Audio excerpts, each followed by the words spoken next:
チャンネル登録、高評価、メンバーシップへの加入よろしくお願いいたします。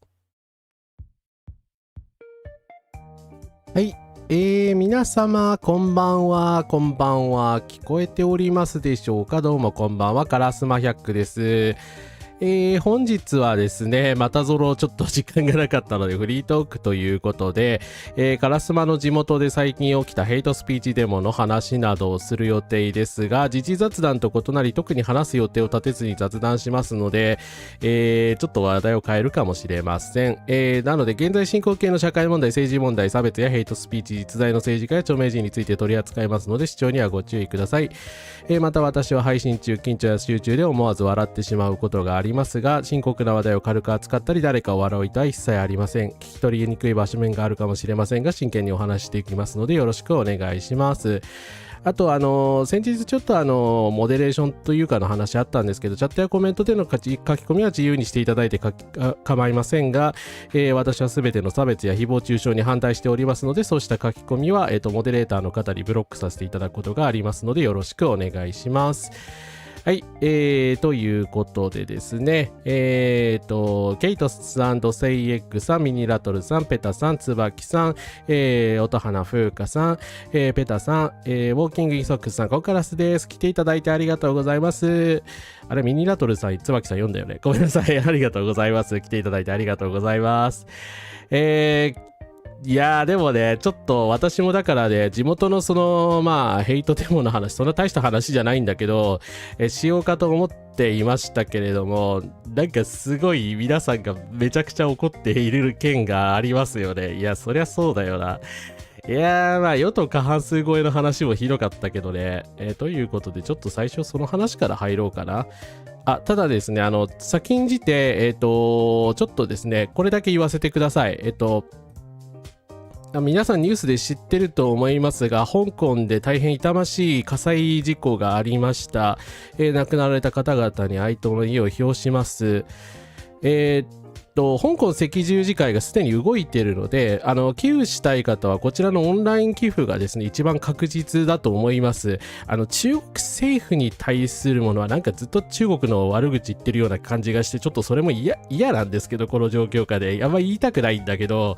ちょっと政府系の、ね、やつはですね、危ないかもしれないので、赤十字が一番、確実かなと思います。あと、ようやくせき止められたそうですが、大分県、佐賀関のですね、住宅地の、半島が、大火災に見舞われるという、ことがございました。こちらに関しても日本赤十字が動いておりますので、募金の方、余裕ある方はですね、ぜひともよろしくお願いいたします。ゆうこさん、こんからすです。来ていただいてありがとうございます。いや、大分の火災も本当ひどかったですね。はい。ということでですね、ちょっと最初に、こちらですね、下の方に、ごめんなさい、そうだ、下の方にリンク貼っとけば、下の方に現金の確か、著名ととこにリンク貼ってありますので、はい、よろしければそちらの方チェックしてみてください。他のリンクは後で、作っておきます。はい、ということでですね、なのでですね、先にこの話しようかね。皆さんちょっとすごい怒っているので、先にこの話をしたいと思うんですけど、はい。ということでフリートークタイムです。同性婚訴訟2審で初の合憲判決、他5件は違憲判断が割れるということで、なんか信じがたい不当判決が出てしまいました。ちょっと私もツイッターとかで見て信じられなかったんですけど、っていう話ですね。はい、同性同士の婚姻を認めてない現行の民法や戸籍法の規定が憲法に反するかが争われた控訴審の判決で、東京高裁は28日合憲と判断した。これこの訴訟に関してですね、よく知らない方は、合憲だったらいいんじゃないかっていう話なんですけど、同性婚を禁止してることが合憲かどうかっていう判断なんで、合憲って言われたら困るんですよ。で、今まで高裁ではですね、全部違憲判決が出てたんですけども、6件のうちですね、最後の1件で合憲になってしまったっていうことですね。はい。現在の状況が続けば、憲法違反の問題が生じることは避けられないとしつつ、まず国会で審議が尽くされるべきだと。これ大阪地裁でもなんか似たような逃げ方をされたんですけど、要は、国会で話すべき話なんで憲法判断をすべきことではございませんみたいな感じの、逃げ方をされたんですけど、なんか訴訟文が本当にひどくて、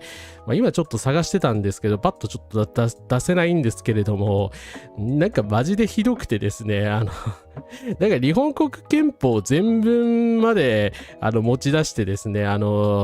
生殖の権利がどうとかこうちゃらみたいなことを言ってですね、要は男女の、結婚以外はね、特に守る必要がないはずだみたいなことを言ってしまったんですね。いやー、ひどい。今更こんな不当判決出んのって感じですね。キャミさん、こんからすです。全然遅れてないですよ。今話し始めたばっかりなんで。いや、割れてないわっていう話ですよね。本当に。だからどう考えても違憲状態なんですよ。どう考えても違憲状態で、今までの高裁判決全部違憲だって言ってきてるのから、当然ね、今回の東京高裁の判決も違憲だろうっていう風に言われていたんですけども、なぜか違憲じゃなかったというようなですね、そんなバカなという話ですよね。28日の東京高裁判決は同性婚を認めない民法などの規定を合憲と判断しました。高裁段階ではこれまで5件連続で違憲判断が出ており、原告らはまさかの合憲で心が折れそうでなるという落胆の色を隠せなかったということなんですけど、なんで高市政権になったら急にこの判決が出るんですかね。高市さんに忖度した結果ではないですかという。正直だって、今まで出るはずがない判決が出ているので、今までの流れからして絶対出るはずがないだろうっていう結果が出ているのでですね、ちょっと信じられないっすね。はい。いや、ほんと東京高裁がさ、憲法理念を理解してないでしょっていう話ですよね。日本国憲法って何のことだか分かってますよね。日本国憲法のなんか全文がなんかそのどうたらこうたらみたいなことを言ってたんですけど、とんでもないですよね。侮辱でしょっていう話っすよね。はい。ですね。ちょっと待ってくださいね。そう、忖度ですよね、忖度。うん。だから明らかに今、高市政権であることに対するですね、忖度があったんじゃないかっていうふうに疑われても仕方のない状況ではないかなというふうに個人的には思いますよね。はい。いやー、ひどい。本当にひどい。で、まあ、先ほども言ってましたけど、ちょっとなんか、仏統派の会派のグループが、与党に入ったりしてですね、まあ、与党が過半数になったりとか、これでまたやりたい放題になるのみたいなですね、やっぱり大きな政治の状況もですね、相変わらずな状況が続いてるんですけど、なんか意外なところで、アミューズの法務部の方がですね、声明を出してますね。本日午前11時、東京高等裁判所が、いわゆる同性婚を認めてない現行制度は憲法に違反しないとの判決を出したとの報道が出ました。東京第二次訴訟第一審においては、現行制度は個人の尊厳と両性の本質的平等の要請に照らして合理的な理由が認められず、憲法24条2項に違反する状態であるというですね、いわゆる違憲状態判決と言われる判断を東京地方裁判所がしていたのにもかかわらず、高裁の判断が一定したということですね。これをもって札幌高裁、東京高裁一次訴訟、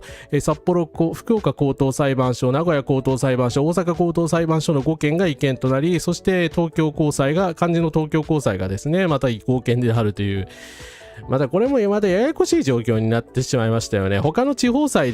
高等裁判所では全部違憲判決が出てるのに、東京高裁で合憲が出てしまったので、はいですね。で、パートナーと結婚したくてもそれが自分の持つ個性、つまり自分の意思で選択したわけではない事柄により叶わないカップルと、各界の議論や同性婚訴訟の状況などを中止する市政の国との決着は憲法の番人である最高裁判所の第一次統一判断が出るまで持ち越されてしまうことになりましたと。当社が考えるサスティナビリティは時代、場所、性別、思想の違いを超えて誰もがよく生きられる社会を実現することです。そのために当社ができることは、自らの尊敬をかけて自分が自分らしく生きようとする人々に心から敬意を表し、人の心を震わせ、波紋のように広がりながら未来を鮮やかに変えるエンターテインメントの力を信じ、エンターテインメントを通じて人々の心に彩りを乱せるよう全力を尽くすことですということで、これは事実上だから今回の、判決に対する抗議文ですよね、これ。はい。だから、なんでしょうね。経済界からもこう批判されていて、誰も望んでない結果だったと思うんですけど、高市早苗さんぐらいですよね、多分喜んだのは。自分がね、首相になってすぐにこういうですね、反動的な判決が出たということになったので、はい。ですね。で、やっぱりこういうのって建前だと思うんですよね。何やら恋やら生殖のためだどうだこうだみたいなことは、建前に過ぎないと思うんですけど、いや、ほんとね、旧統一教会だろっていうね、思想的に言うとね、そうなんですよ。で、生殖のためというのが建前に過ぎず、生殖をしてない、予定してない異性カップルも婚姻制度を利用できるのだから、同性カップルを排除するのは単なる差別なのだが、その筋でいくと、じゃあ今度からは本来の目的に沿って生殖を目的としない婚姻は異性カップルでも禁止しましょう。人口増に資することのないカップルは法的保護の対象外としましょうというふうになりそうで、それも嫌ですと。そもそも婚姻制度は生殖を目的としたものではないと、いうことで、それ通りだと思いますね。はい。だから、今まで結婚しても、だってお子さんのいない安倍さんだってそうだ、安倍晋三さんだってそうだったと思うんですけど、結婚しても子供作らないカップルはどうなるんですかっていう話っすよね。国会で議論すること自体はいいですよ。議論自体は大入りしてくださいというか、それはね、どの道しなきゃいけないから、どの道しなきゃいけないんだけど、今回に関してというか、違憲は違憲でしょ。で、違憲かどうかを、あなたは判断するのが、その高裁さんの仕事であって、なんて言えばいいんでしょうね。だからダメだろっていう、それをダメだろっていう話ですよね。そこを判断を逃げて、なんかね、国会で議論すればいいみたいなこの話にしてしまってるから、それはどう考えても明らかに間違ってますよね。はい。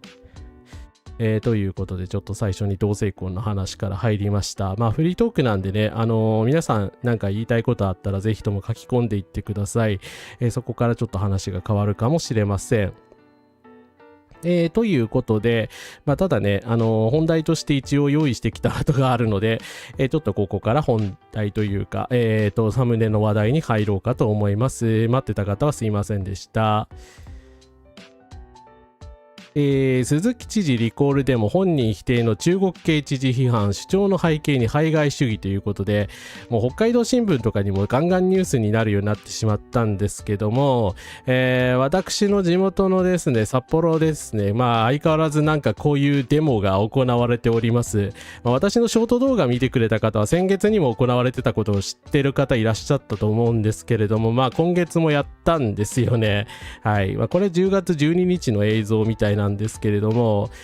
後志管内倶知安町の違法開発に端を発した鈴木直道知事のリコールを求めるデモが9月以降札幌中心部でたびたび行われている。中国に土地を売るなと訴える参加者や交流サイトの中心の主張にあるのは、知事は中国寄りであるという見方である。知事本人が否定するこうした言説がなぜデモ参加者から強い支持を得るのか。19年以降の就任以降極めて異例ともいえる後半知事の動きにあるものを探ったということで、まあどう考えても参政党の影響ですよね。はい。まあこういうね、移民反対デモというやつがいわゆる、ガンガン行われるようになってきてしまっております。はい。ナミさん、参政党ぶっ壊すさん、ここからです。批判的に書かれているだけわしですね。まあそうですね、北海道新聞さんとかね、TBS さんとか、まあ地元の HBC さんとかはこれからちょっと研究しますけど、ちゃんと批判的に書いてくれてるので、せめてものそれが救いですね。影響力は統一教会日本会議と。まあそうですね、統一教会はあくまでサブですからね。リコールの求めるって言ってもリコールの意味知ってんのか。伊沢さん、ここからです。来ていただいてありがとうございます。はい。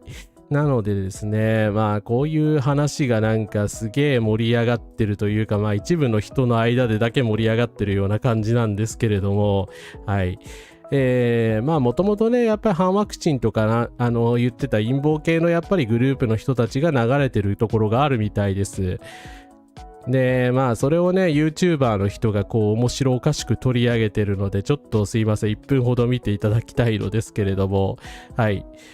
ゆうこさん、ここからです。鮫島さんはしばしば裁判は時の政権に当てると言っていますけど、やっぱりなのですかねっていう。いやー、どうなんでしょうね。政府の方はね、なんだろう。今、高市政権ですからね、でも、なんか普通の政府って言ったらあれだけど、まあ、今の政府、ちょっとおかしいので、極右政権なので、まあ、極右政権でなかったらですね、こうはなってないような気がするんですけれども、はい。まあ、極右政権なのでこんな感じになってしまっていますね。はい。ということでですね。あれなんかちょっと、売れない芸人のくせにネトウヨビジネスしたら一番登録つくのか。この人ね、売れない芸人ではないです。あれ、サスパローマーさん売れない芸人だったっけ？売れない芸人ではないはずなんだけど、このね、ちょっと1分間ぐらいちょっと動画見ていただきたいと思います。されていますけれども、一切関わらないでください。違法外国人だと思ってください。あなた方の言ってることを私はわからない、その感じでですね、しかと無視するのが一番有効だと。下手に血気盛んに行きますとですね、私とも行った方たちはそのまま刑務所におじぎ入れてしまいますので、このことはですね、その発したいと思いますし、そういったことはおじに触れて申し上げますけども、おじに入らないようにですね、完全にそういった集団に対しては無視してですね、ちゃんと悠々とそういうのを、していきたいと思います。皆さんよろしいですか？ありがとうございます。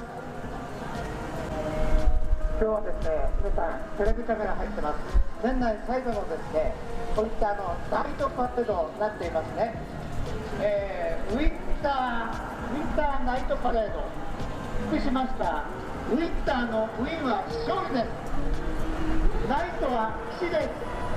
勝利の騎士と大田で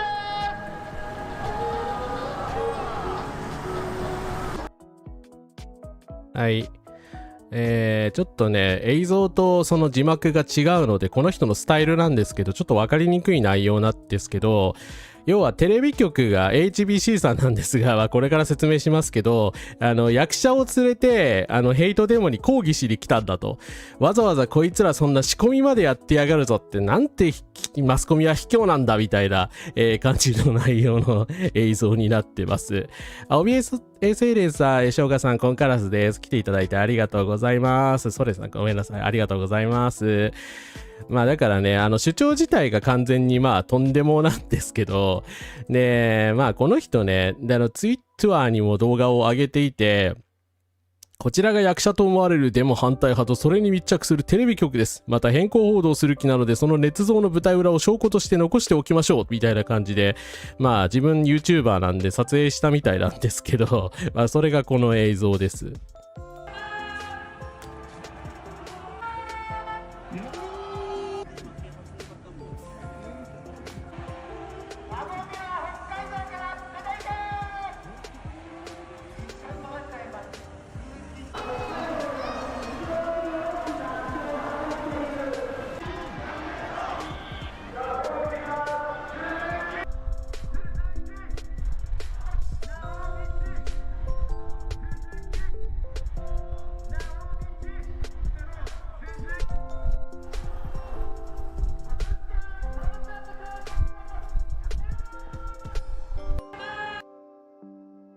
はい。まあこんな感じでね、役者とこう丸に入った人が、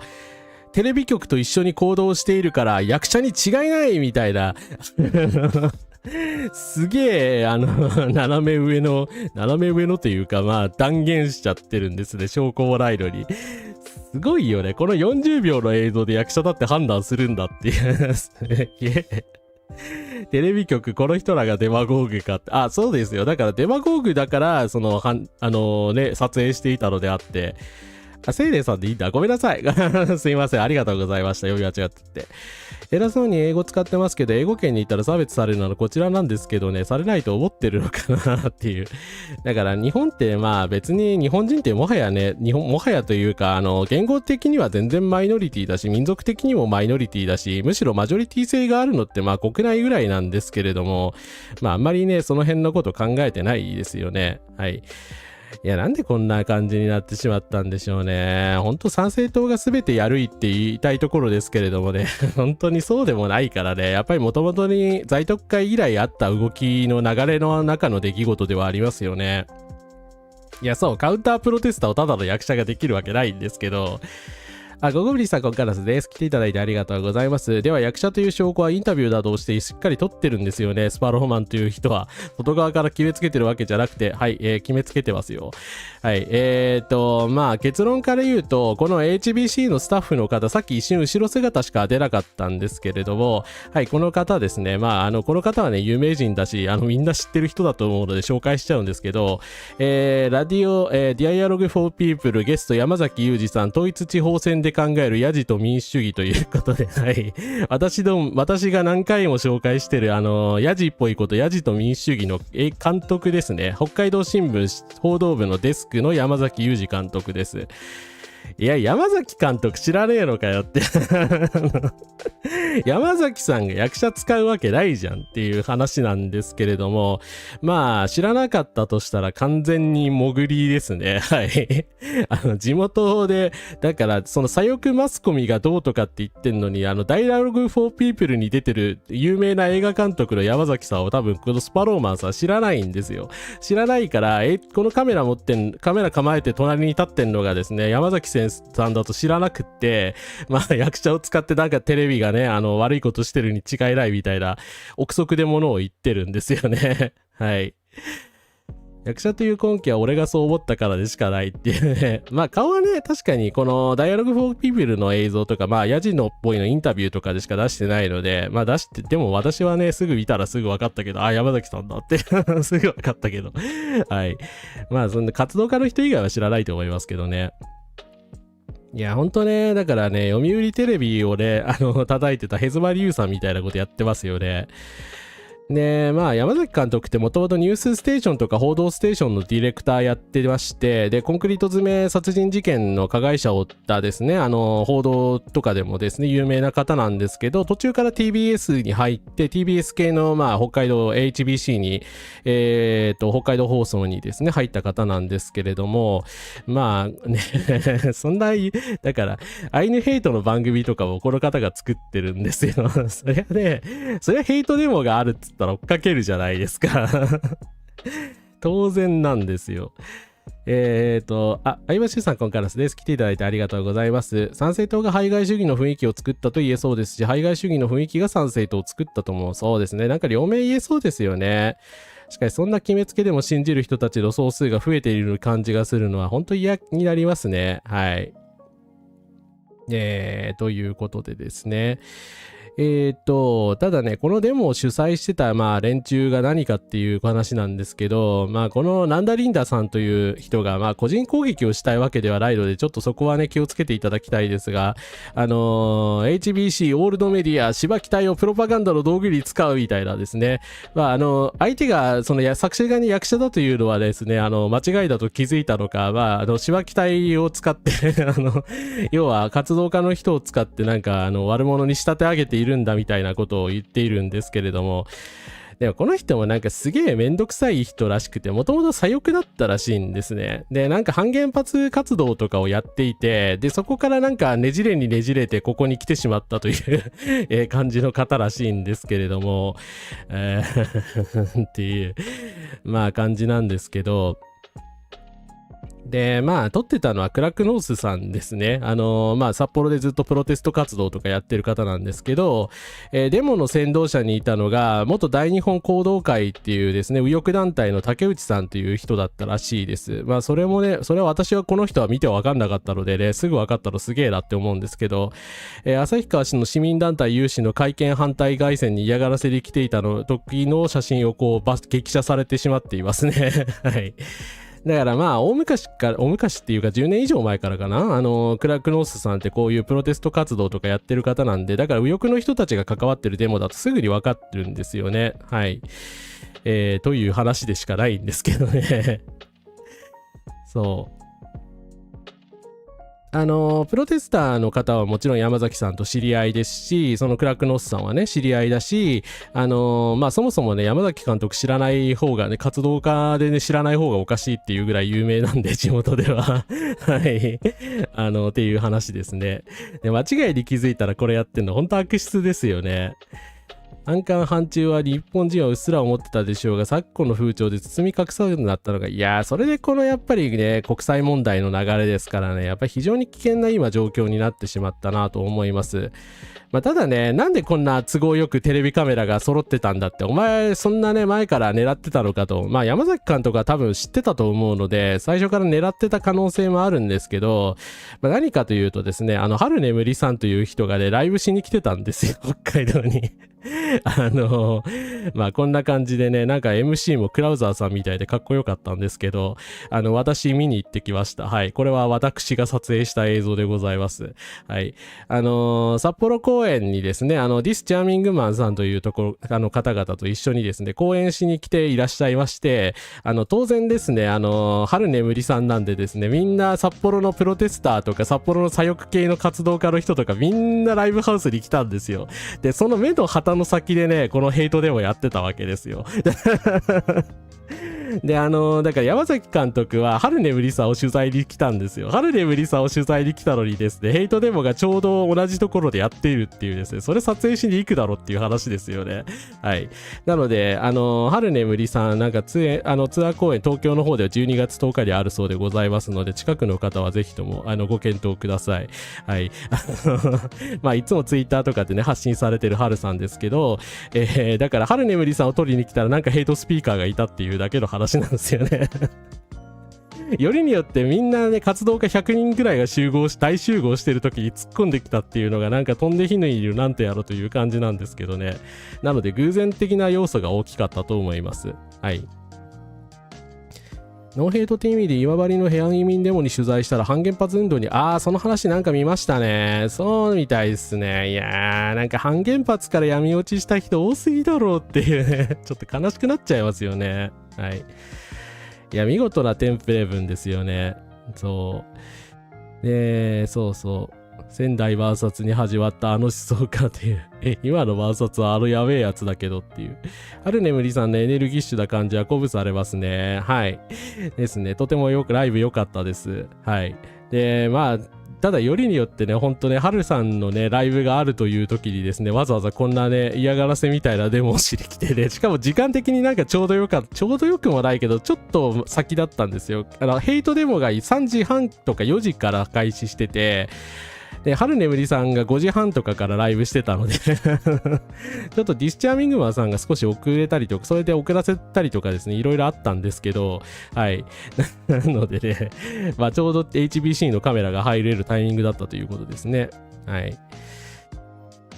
半原発から闇落ちパターン、令和賛成つぶさなどいろいろあるねって。いや、令和さんはまあ、今いる人は踏みとどまってる人たちだと思いたいけど、賛成党いるよね。半原発から入った人たくさんいますよね。はい。ということでね。半原発の右もない左もないっていうのは今からすると問題あった。いやー、そうなんでしょうね。私だから当時はね、なんか霊障系みたいな感じでちょっとお恥ずかしい話で全然左翼じゃなかったと思うんで、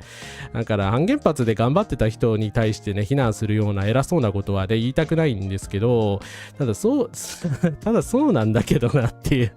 闇落ちしすぎでしょって感じですよね。なんで半原発デモにやってた人がこんなことやってんのってあなた当時の理想はどこ行ったのって言いたくなりますよね。そう、環境保護から排外主義に流れたのはまあ賛成党パターンですよね。はい。ちょうど烏丸さんが春眠りさんのライブに参加されている時に私は VTuber のピーナッツくんのライブビューイングを映画館で見ていたのですが、開始早々辞任のフレーズを繰り出されて地獄の2時間で、マジでピーナッツくん行っちゃったの？うそー、ひどいな。まああれの話な、ちょっと来月やるか。もうなんかどいつもこいつもいつもこいつもという感じですね。武田恒康さんも反原発派だったんですよね、そういえば。はい。だから右翼からね、まあ反原発に行った人もいたし、まあ彼らはね、元に戻っただけだと思うんですけど、河野太郎じゃないけど、ね、当時のあれは何だったんですか的な、感じだと思いますけど、ちょっと一瞬消えます。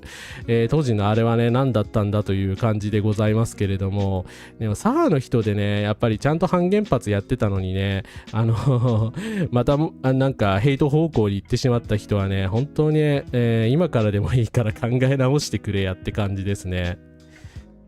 マジョリティによる言葉の簒奪にはそうですね、怒りを覚えますね。はい。そんな感じの札幌なんですけど、まあまだまだいろいろ荒れてる話があって、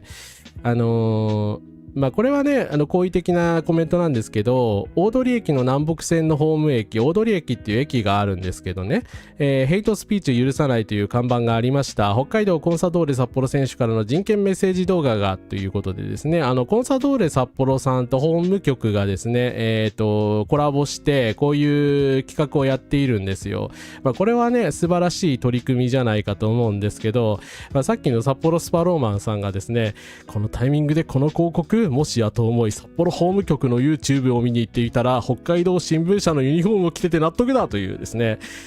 HBC と北海道新聞ってそんなつながりあるわけじゃないんだけど、何が何でもマスコミのせいにしたいもうここまで来ると陰謀論者ですよね、完全にこの思考、なんか典型的陰謀論者のそれですよね。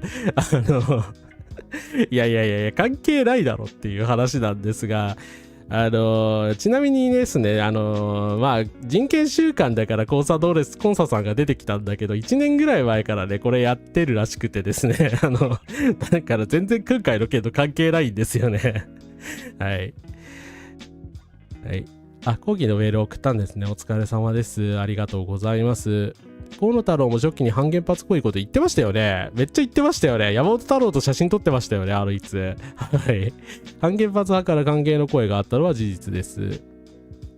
珍しくコンサドーレ札幌の良いニュース。何が振り落ちたんだ、このスズメさんなんて。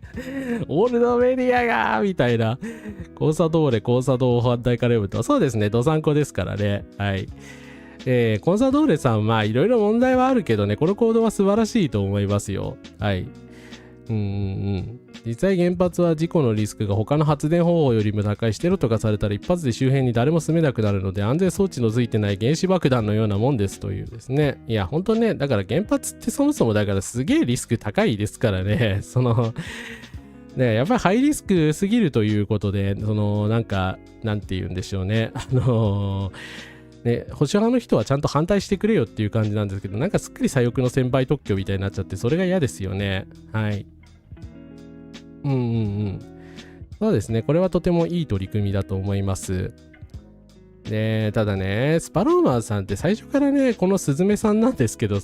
個人批判じゃないんだけど、最初からこういうことやってた人じゃないんですよね。だから、YouTube 見りゃわかるんですけど、中山峠とかに行ってみたとか、札幌市内で雪降って大変だったとかで、たまになんかこういうやばい動画が挟まれるようになったんですけど、グルメを言ってみたとかですね、だから地元系 YouTuber の人だったんですよ。でも地元系 YouTuber だけど、ヘイトスピーチやりだしたらそれがすごいバズってしまって、ノースサファリ札幌にも行ってるんですよ。で、この動画結構ね、まともな内容だったので、私普通に参考にしてたんですよね。はい。だからね、なんていうのかな、闇落ちしすぎだろっていう感じなんですけどね。はい。原発なんて電源喪失したらすぐにメルトダウンを起こすの、メルトダウンじゃないとか言ってたり系の人たち。いや、あれでだいぶ信頼を失いましたよね、あの人たちはね。うちの職場で外国人労働者の福利厚生勝ち取った。素晴らしい。おめでとうございます。いや、原発事故を心配する一般人の人たちをバカにしたのはね、本当にね、日本の理系史上最大の間違いだったと思いますよ。彼らなんかだから陰謀論批判とかするのはまあ結構ですけれども、で、あれでかなり信頼を失いましたよね。だってみんな怖がってたんだから、そこに少しでも寄り添わなきゃいけなかったのに、なんか急にね、反左翼陰謀論批判みたいな感じでやり出しましたからね。はい。いや、ミイラ取りがミイラになったというかね、まあ、北海道レーサーはでも最初からね、かなり差別的な感じの人だったみたいだから、あんまりあれなんですけれどもね、まあでもパターン似てますよね。はい。まあ、菊池誠さんもね、だいぶね、昔はどうだったのかちょっとよく知らないんですけれども、私が気づいた時にはあんな感じでしたね。はい。表現の自由戦士みたいになっちゃいましたね。ただスパローマンさんのね、最大の問題はね、鈴木リコールデモじゃないんですよ。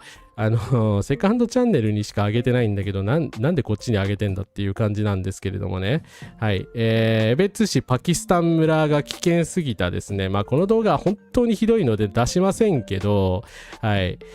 後でこのリンクだけ貼っときますけど、江別という町があるんですが、そこに違法建築問題、パキスタン人への嫌がらせに発展というですね、大変な事件が起きておりまして、すでに全国紙等でも報道されております。本当に恥ずかしいですね。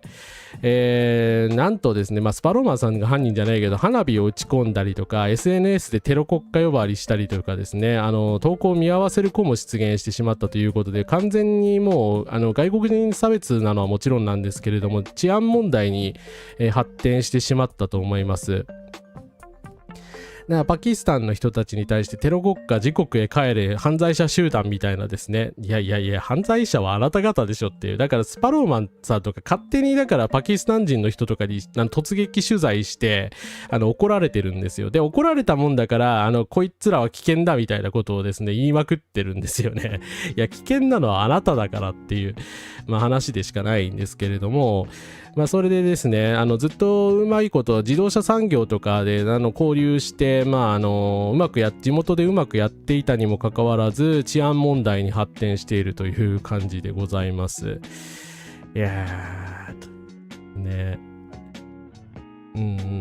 一度排外主義ででもこういうことでね、金稼いじゃうともうやめられなくなるんでしょうね。今まで地道にやってた時はバズってないですからね。はい。そう、クローズアップ現代で特集比べられてました。ほんとひどすぎるんですよね。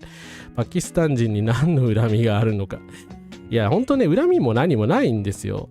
在特会じゃないけど、だからデマでね、こうやって JICA 反対デモみたいなノリで、パキスタン人がなんか悪いことしてるに違いないという、違法建築問題って確かに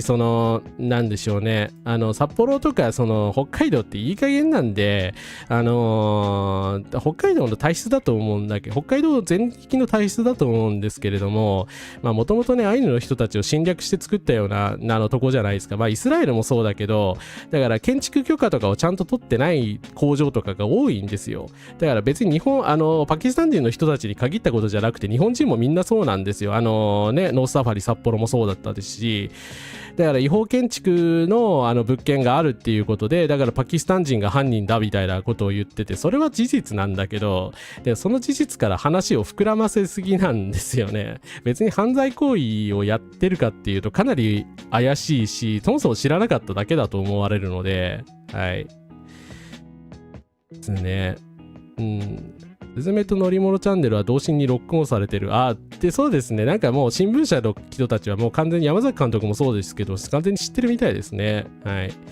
そう。こういう動画がヘイトクライムへの、誘導になってるんで、よろしければ通報してください。通報しても消えないんだけどね。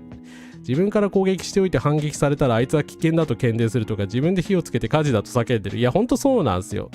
一応スパローマーさんの名誉のために言っとくけど、彼だけじゃないですからね。5人ぐらいいて、厄介 YouTuber みたいなやつらが札幌市のね、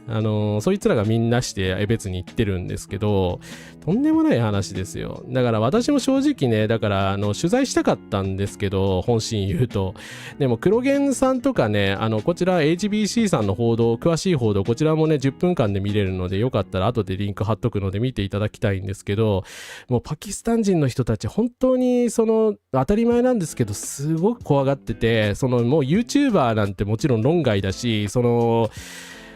正直新聞社とかテレビ局のちゃんとした人であっても取材を受けたくないと、私たちの顔が知られることで家族とかに危害が及ぶかもしれないっていうような感じになってしまわれてるそうなんで、もう取材を拒否してらっしゃるそうです。ただ HBC さんとかね、黒源さんは誠実に応対したので、一部だけちょっと答えてくれたっていう感じですね。はい。いや、爆竹投げ込んだりするの完全に犯罪ですからね。あなたたちが治安を乱してるんですよって本当言いたいですね。別に平和だったんで、はい。私が証言しますけど、そんな何の問題もなかったから、ずっとパキスタンの人たちいたんですけど、何の問題も起こしてなかったのに、いきなりこんなことやりだしたんですよ。そう。ヘイターこそがね、治安の問題なんですよね。そう。恨みないっていうか存在されたことを恨んでるんだよね。そこまでいくと完全にもうヘイトというかレイシズムのジェノサイド願望みたいですよね。愛外主義で金稼げるなら平然とヘイトするようになりますよ。間違いなく変更が進んでて、この前も空港で途上国が途上国あるあるとされる外国人観光客にイチャモンつけたり、そうですね。それもね、日本人が犯人で、あれ中国人の方でしたっけ、被害者が。そう、金くすめたんですよね。だから日本人問題ですよね。完全に。日本の犯罪者の問題なんですよ。そう、資本主義はね、ヘイトも商品化しますからね。はい。新日本プロレスに所属しているグレート・オカーンという人が外国から来ているレスラーを集めて日本の好きなところ嫌いなところをしっかりトークさせている動画を上げてまして、嫌いな日本ヘイト描写ありを動画にした。へー、そんなことやってる人いるんだ。へー。なんかね、プロレスとかでなんでしょう、スポーツ方面でもね、少しずつ反撃する人が出てきてくれてるのは良いことですね。はい。そうですね。だから産経新聞とか警戒してんだと思いますよ。産経はね、確かに新聞だけどヘイト YouTuber みたいなもんだから、取材拒否するのは当然だと思います。北海道の歩き方はあれじゃないですか。あれは、どっちだったっけ？なんかね、名前が似ててですね、なんか斎藤元彦支持者みたいな人とね、斎藤元彦支持者でないみたいな、いろんな奴らがいたんですけれども、はい。ちょっとね、ただね、スパローマンさんもそうだけど、確か地元の人間じゃないんじゃないかな。まあそもそもね、アイヌ民族の人以外はね、北海道って地元民って正確にはいないんですけれども、なんでしょう。だから彼らって基本的に予想っていうか、北海道、本土から来てて、あえて本土って言いますけど、本土から来てて、北海道に移り住んできてて、で、北海道に移り住んでて、なんかヘイトスピーチみたいなことやってるんですよ。だからめちゃめちゃ迷惑なんですよね、正直言って。ほんと害悪度が高い。そう、彼らの存在がね、治安を乱してます。はい。マヤクさん、コンカラスです。来ていただいてありがとうございます。ヒールレスラーの方が人格ができている。いや、プロレスとで格闘技界からね、そうですね、なんか左派とかリベラル派としてのメッセージ欲しいですよね。はい。で、まあ、市街化調整区域って言われるですね、要は、その農地と荒野の中間地帯みたいなところがめちゃくちゃ多いんですよ、北海道って。まあ、来たことある方はわかると思うんですけれどもね、何しろ広大なので、はっきりとその市街と農地とかその原野みたいなところがですね分かれてるわけじゃないんですよ。だから空いてる土地があったら正規に購入していろんな建築物を建てる人ってもちろん商売やってる人だったらね安く買いたいわけですからやっぱりいっぱいいるんですよ。だけどよくよく調べたら法律上、そういったものを建ててはいけない地域だったっていうようなことがですねあるんですけれどもそれをなんか不法占拠みたいな話にしてるんですよね。いやそれだったらノースサファリ札幌だって不法占拠してただろっていうまあ話なんですけどでもまあノースサファリの対応とねまあ結局閉園しましたけれども未だに動物たちは残されていると言われてますが、動物園に対する対応とですねこういうパキスタン人の人たちに対する対応が全然違うっていうところはね言っておかなきゃいけないと思います。モスクなんて別にできてもええやろ。キリスト教会が立つのにここまでヘイト向けられるのあんまり聞いたことないというかですね。いや、そうなんですよね。だからイスラムヘイトの文脈ですよね、これもね。はい。だからパキスタン人の人たちがキリスト教徒だったらまた違った反応だったと思いますよ。もちろん有色人種に対する差別もあるんでしょうけどね。北のトンビっていうね、アカウントもめちゃくちゃひどいですね。あれアイヌヘイターですからね。はい。あれ、なんだっけなんか日本保守党支持者でしたよね、確か。なんだ、一応注意アカウントとして公開しておくか。いや、こういうアカウントがね、たくさんあるんだけどね、X、Twitter にいる人は気をつけてください。こういうアカウントがおります。で、何回かヘイトとかで凍結されてるはずなんですけど、なんかサブアカウントを使ってね、アイヌの人たちに対するヘイトスピーチとかを繰り返してるアカウントなんでね、善良なトンビではありませんので、騙されないでください。はい。まあでも彼に限らず、日本保守党支持者とか参政党支持者とかの人たちがやっぱり中心となってですね、そういうヘイト行為とかをしてるみたいですね。ノースサファリはね、勝手に川の水引いてたりしましたよ。はい。めっちゃやばいですね。だからね、彼らの方がね、はるかに悪質だし、違法性の高いことやってたんですよ。だって実際動物虐待もしてたしね。私動画で出しましたけど。だから、それに比べたら、パキスタンの人たちって工場とモスク作っただけだから、そんな罪になるようなことやってないんですよ。確かに、その建築法上は問題があったけれども、それだけなんで、だからそれはね、市が適正に対応すればいいだけの話であって、お金払うなりなんなりね。だからお金あるんだから、なんか問題にすべきことじゃないんですよね、外野が。はい。だから社会問題と言えるような話でもなかったはずなのに、まあヘイターの人たちがこれ社会問題を起こしてるんですよ。ロケット花火打ち込んだりとかね。はい。神社仏閣が多いんならモスクが多少立ったぐらいでガタガタ言わないでほしいわっていうね。いやだから神社仏閣山ほどあるし、でアイヌ民族の人たちは信仰してないですからね、神社仏閣の類はあんまり。そういうものをガシガシ立ててきたのって和人の方でしょっていう。あなた方の行為って侵略じゃないのっていう。まあ話なんですけど、そんな話が通じる人たちだったらまあこんなことしてないよねっていう感じですよね。はい。いや、ほんと工場とモスク建てんのアウトで動物園セーフなのどういうことなんだよっていう話ですよね。だからその辺の感覚がですね、おかしいんですよ。はい。っていう話なんですけどね。だからそれと同じかそれ以上の熱量でノースサファリ札幌に大激怒してるんだったら、まあスパローマンさんは1億歩譲ってね自分で取材しに行ってるからね、まだ分からなくもないんだけど、でも大体この江別の話をしてる人たちは大体そもそも本土の人だし、こういうロケット花火とか打ち込んでるようなやつらは論外ですしね、だから外から面白がってるだけの人たちだと思うんですよね。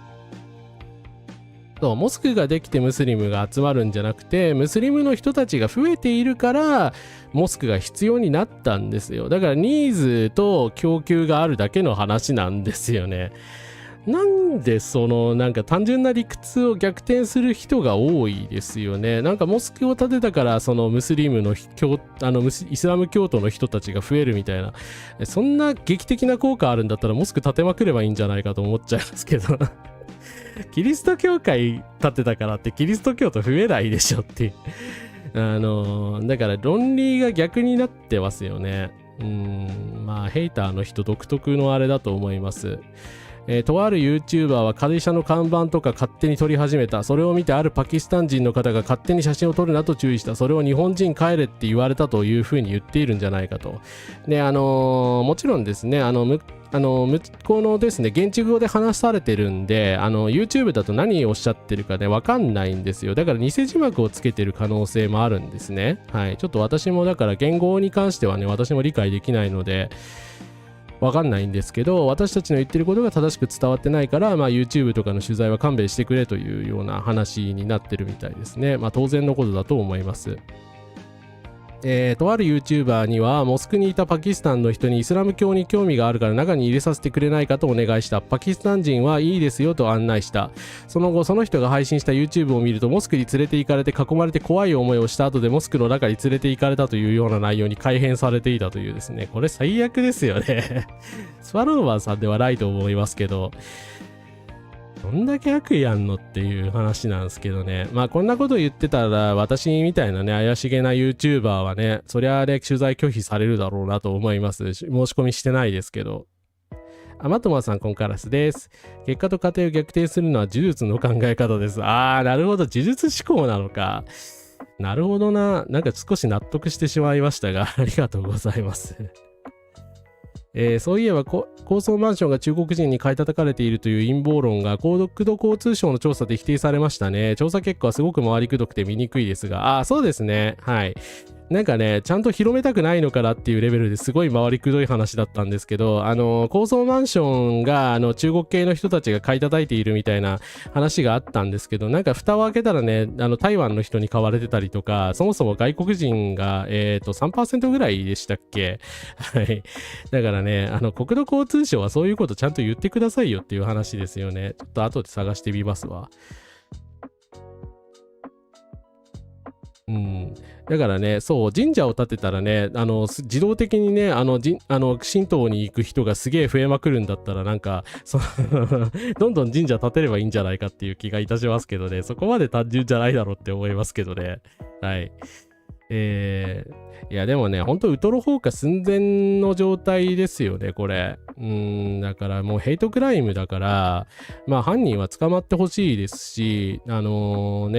江別市としてやっぱり治安維持の問題として取り上げてほしいなというふうに思いますね。はい。悪意満点な奴らのせいで周りの取材も断らざるを得ない。まあそうですね。だから私がいくらね、今までこういう活動してましたったってね、多分信用されないと思うし、まあ HBC さんでさえで結局拒否られてる、一度拒否されてるわけですから、それはそうでしょうね。日本人が購入して転売して価格が高騰してるんだよ。いや、その疑いが一番濃いですよね。多分、投機の対象になってるからですよね。やたらと、価格上がってんのは。はい。いや、だから、道慶さんはさ、だからパレスチナ連帯デモを監視してる暇があったら、監視してたりとか、今回の、ヘイトデモに関してもすげえたくさんね、警察の人たちがこう護衛のようにですね、なんか連れ添ってるシーンが確かあったと思うんですけど、この辺か。すごいでしょ。だからヘイトデモをね、また、埼玉県警じゃないんですけど、ヘイトデモを守るためにこれだけの人数動員してるんですよ。いや、守る方向が違いますよね。ヘイトデモじゃなくて外国人の人たちを守ってくれよっていう感じなんですけど、やっぱりこの対応そのものが差別だよなと私は思います。はい。本来の使用価値を忘れ去られ、商品として交換価値の亡霊と化してる。東京マンションはそうでしょうね。いや、ほんと公営住宅をね、もっともっと増やさなきゃいけないですよ。無駄にも言ってましたけどね。社会主義がどうとかそういう問題じゃないから。いや、ほんとね、首相が迷惑系 YouTuber を信じてる国であることがね、ここに来て聞いてくるんですよね。確かに高市首相だし、そしたらこうなるよなっていう感じっすよね。はい。だからね、こういうデモを守るべきじゃないですよ。ほっときゃいいんですよ。カウンターの人たちはたくさん来るだろうけども。はい。ヘイトデモ止めさせれば仕事減るわって。でも警察の仕事が減るのが嫌なのかな。いや、でもこれ警察の人たちも嫌だと思うけどな、こんなの守るの。そんな護衛隊みたいにさ、しなくてもいいと思うんですけどね、最低限の配備があれば。そもそもそう、住宅を登記対象にするのが間違ってますからね。そう、資本主義の負の側面で、金が稼げるんだったらやっぱり何でもかんでもこうやって登記になってしまうのはまずいと思いますよね。で、日本人お金がないからね、誰もマンション買えなくなってるんですね。高市さんの責任ですね。はい。本当に低所得者向けの公共住宅こそがそう必要ですよね。日本だと公営住宅団地は貧乏というステレオタイプが非常に強いです。昔の高度成長期はむしろ団地は憧れだったんですけどね。でもなんでその辺逆転したんでしょうね。私よくわかんないですね。昔のことよく知らないので、今のこともそんな知らないけど、そんなこと言えないけど。アキラで有名な大友克洋さんっていう漫画家の人がいて、彼がドームっていうですね、ちょっとマニアックな作品を書いてるんですけど、超能力で子供とおじいちゃんが戦うっていうすげえ面白い漫画なんですよ。興味ある人は読んでみてください。で、そこでね、すごい団地が、怖い、舞台として書かれてて、だから、彼の活躍した年代って80年代ぐらいなんですけど、なんかその頃にはもう団地って良くないイメージだったのかなって思った記憶があります。はい。私はかなり昔、後になってから当然読んだんですけど、はい。公営住宅人気あるんですよね、未だに。だからみんなね、住みたいと思ってるから、安いから住みたいって思ってますからね。路地紹介系 YouTuber 問題になってた。ちなみに日本の公団は実はソ連の団地を参考にしてたりします。ちなみに僕の両親は結婚してしばらくは公営団地に住んでた。なるほど。フルシチョフカとか旧ソ連時代の住宅がありましたね。へえ、そのままソ連をパクってたんですね。その辺がなんか社会主義的だって言われるゆえんだったんですかね。でもいい政策だったと思いますけどね。でも今もう老朽化しちゃってますからね、どこも。ドーム持ってます。書き込み量えぐいし、バトルシーンすごいですよね。すごいですよね。はい。あれででもなんか、荒木博彦さんっていう人がね、分かりづらいって思ったらしくて、スタンドっていうのを思いついたなっていう、ちょっと逸話が入ってますけど、噂もありますね。いや、団地はね、本当で効率いいしね、別にそのバトル漫画の舞台ではないのでみんな団地作ればいいんですよ。はい。急ピッチで作ったから老朽化しやすかったのか。なるほどな。そこはなんかソ連をパクったのが良くなかったのかな。いや、でもね、ユンソンニョル化してますよね、高市さんね。どんどんなんか、隣の韓国で、いや、大変だな、韓国は、みたいなのが言ってたのがね、うちになったよってそんな立たずに日本もそうなったし、しかも統一教会が生き残ってるみたいなですね。最悪だなって思いますよね。そう、とにかく住居を提供したいっていう、その動機は正しかったと思いますよね。はい。いや、ほんと遅れてきたユン・ソンニョルになってるの勘弁してほしいですね。はい。まあ、政権批判はともかく、あとですね、札幌といえば、これも皆さんね、結構伝わってると思うので、恥をさらしますけど、札幌市にインターナショナルスクールが開校することになっているんですが、開校をめぐってですね、まあ、市議会で議論というか、まあ、ヘイトスピーカーの人たちがすごい言いまくっていまして、大変なことになっています。札幌市南区の旧常盤小学校の校舎と敷地を利用し、インターナショナルスクールの開校を目指す計画が本格化しています。治安を悪化すると中止を求める陳情があり、札幌市議会は26日の総務委員会で市側に住民への細かい説明をと要望しました。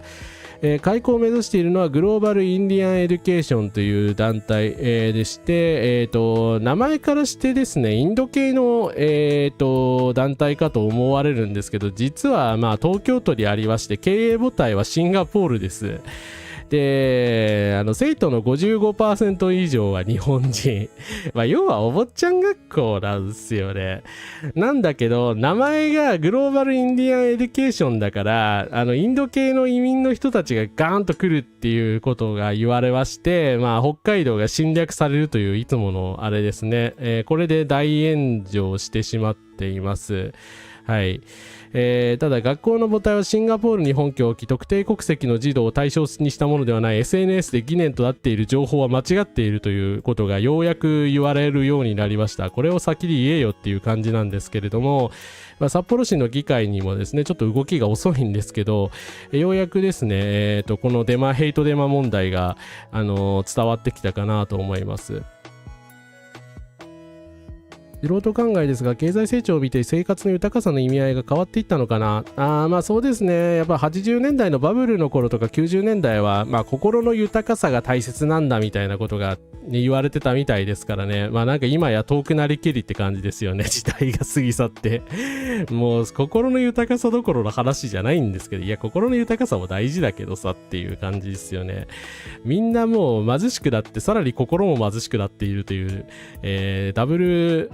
パンチ状態ですからね。はい。団地の建物は5階まであってエレベーターない。でもそうですね。エレベーターないのはなんとかしなきゃまずいですよね。既存団地はちゃんと改修しないといけないと思うし。うん。まあそうですね。幸いにして前回派が相手にしてないです。はい。札幌市議会でさすがにね、真に受けてる人は、まあ、もともと参政党寄りの人とかしかいないと思います。都営住宅は石原知事時代の時から未だに新たに一棟も作ってない。そうなんだ。へえ。作ればいいのに。なんか再開発ばっかりしてますよね、東京付近は。それは本当に良くないですよね。和人の入植はどうなるんですかね。まあ、それを考えられる人だったら多分こんなこと言わないと思いますよ、本当に。はるくんさんからカラスです。来ていただいてありがとうございます。複雑ではあるけど、とんでもない賢い親の子供が学校、そうそう。だからね、まあ、正直エリート校なんで、全く心配になっているようなことはないと思います。はい。まあ、お坊ちゃん系のね、豊かな子だけが入れるっていうのも、それはそれで問題あるけれども、それはまた別の問題なんで、はい。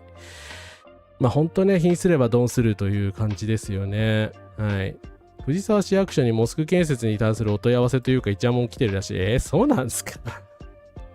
いやーもうどこもかしこもですね。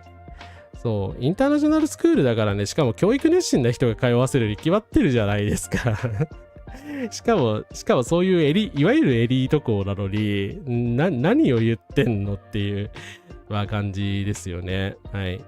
ラズーさん、カラスです。マジでこれ、情報の出所とか、たどる調査とかした方がいいのではないでしょうか。まあそうですね。参政党に行き着くような気がしますが。まあ参政党とは限らないけども、そっち系のインフルエンサーの人たちですよね、おそらく。最初に出したのは、そのあたりのですね、ヘイトスピーカーの人たちなんじゃないかなと思います。資本主義的な意味での成功以外は価値を認めないような人が増えてしまいましたね。この系列の学校、西葛西のやつ知ってますが、かなり数学に力を入れているようで、周りでも結構自分の学校子供を生かせたがってる人がいるようです。そうなんですね。そ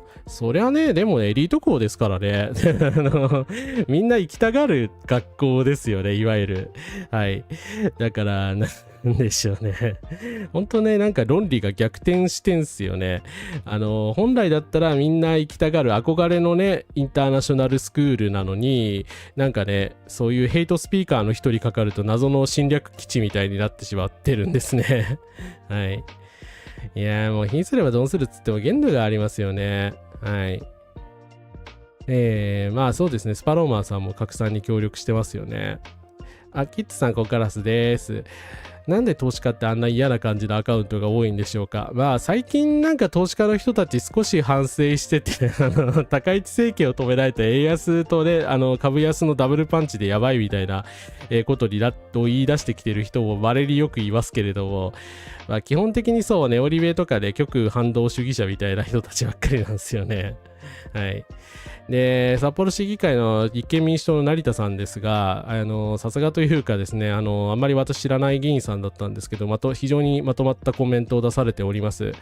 昨日、常盤小学校跡地に進出するインターナショナルスクールの陳情審査を行いました。質疑で分かったことを箇条書きにしておきます。法人はシンガポールが本部です。東京などの校舎では生徒の半分以上が日本人です。市は GX や半導体産業に関連し、海外から赴任する駐在員や技術者向けの学校として準備しています。まあ超エリートだよね。同市場だよね。特定の国籍を想定した募集はしてません。認知する宅地は公募以前にすでに販売を開始していまして、全く問題はありません。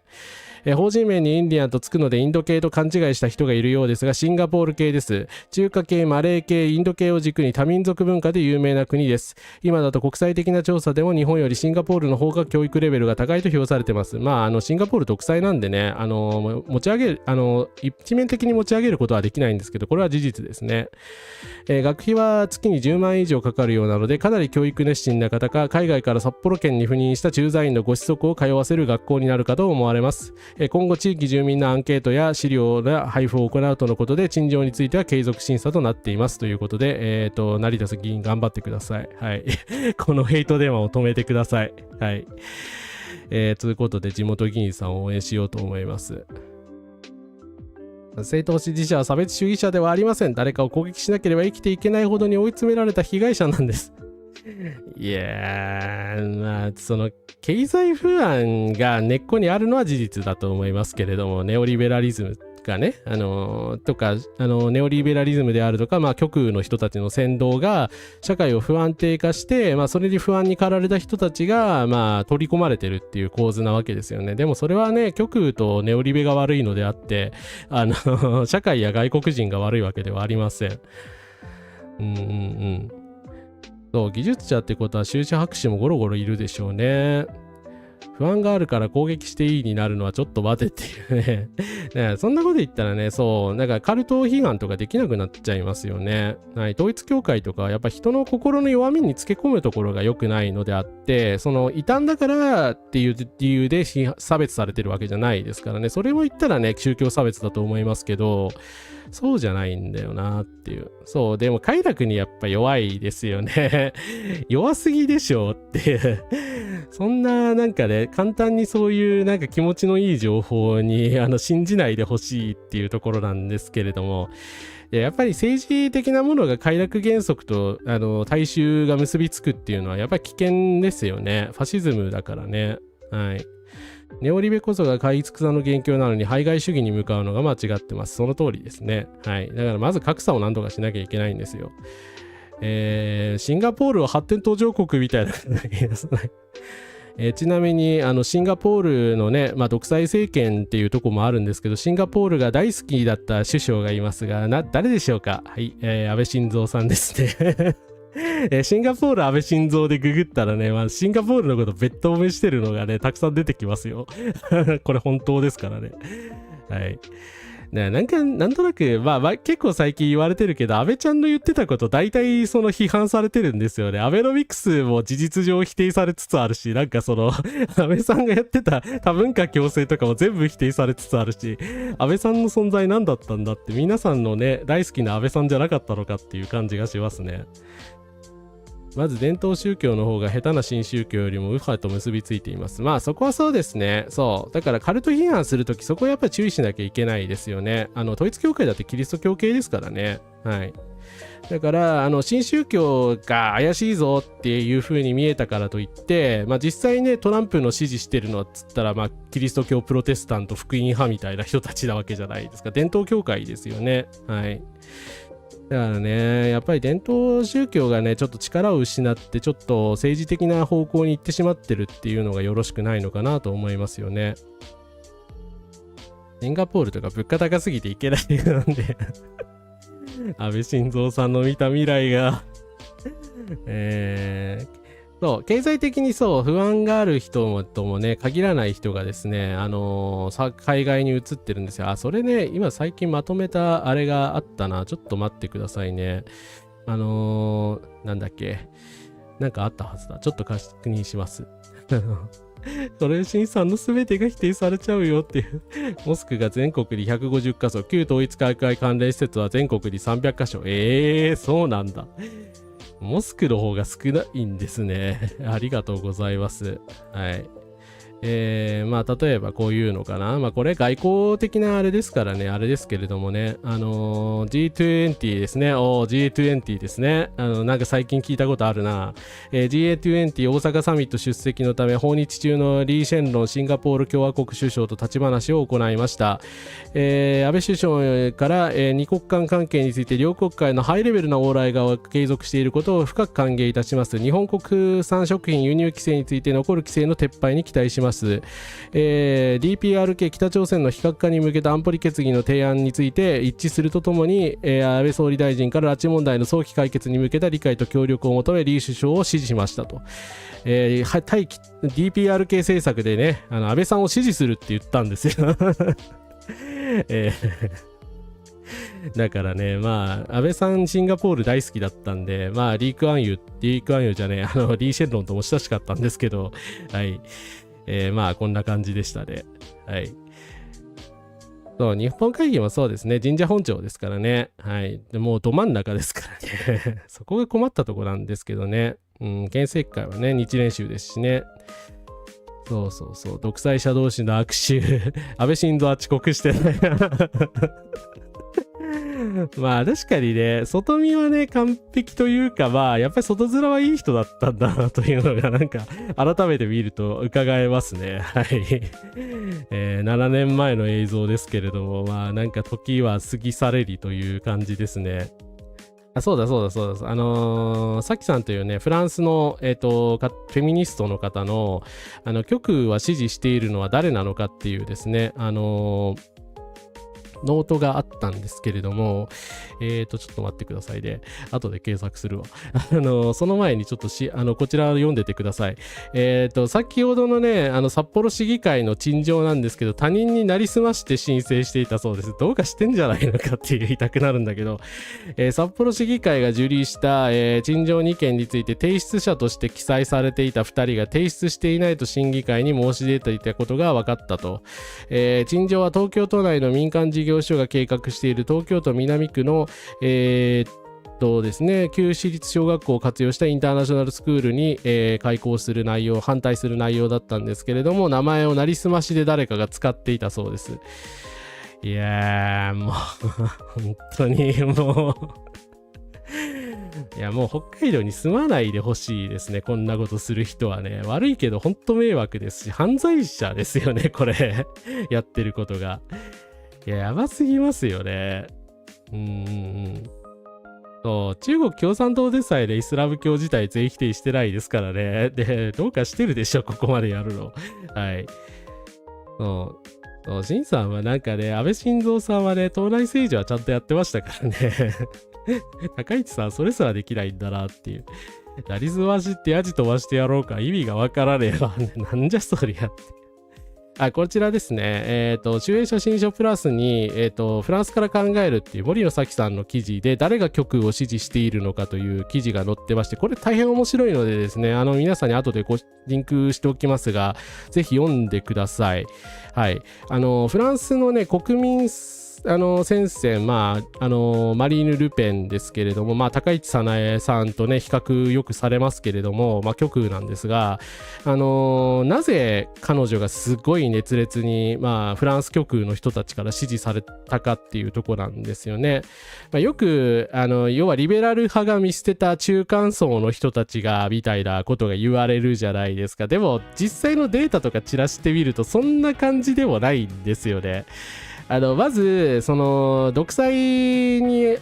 の目に合っていた旧東側のね格差が大きい東ドイツのね地域が支持が大きいと、要はやっぱり格差社会が原因なんですよね。格差社会が原因なのと、あと文化的な格差っていうのが経済的不平等以上に、要はなんか西側のエリートたちに対する反感みたいなのがあるっていうようなことですね。はい。で、レイシズムがやっぱり、根底にあると。既存の左派を含む平時勢力はレイシズム的な側面を軽視し、国民連合への人々の投票を怒りの票として片付けてきた。しかしその態度こそが国民連合の脱悪魔化戦略を補強してしまう危険性があった。極右支持は単なる反体制感情ではなく、人種化された敵対心に方向づけられた政治的先行である。レイシズムは固定された本質ではなく、政治によって強弱が操作される社会的構築物である。極右はここに働きかけ、白人の中間層や労働層に承認と物的改善の両方を約束することで動員している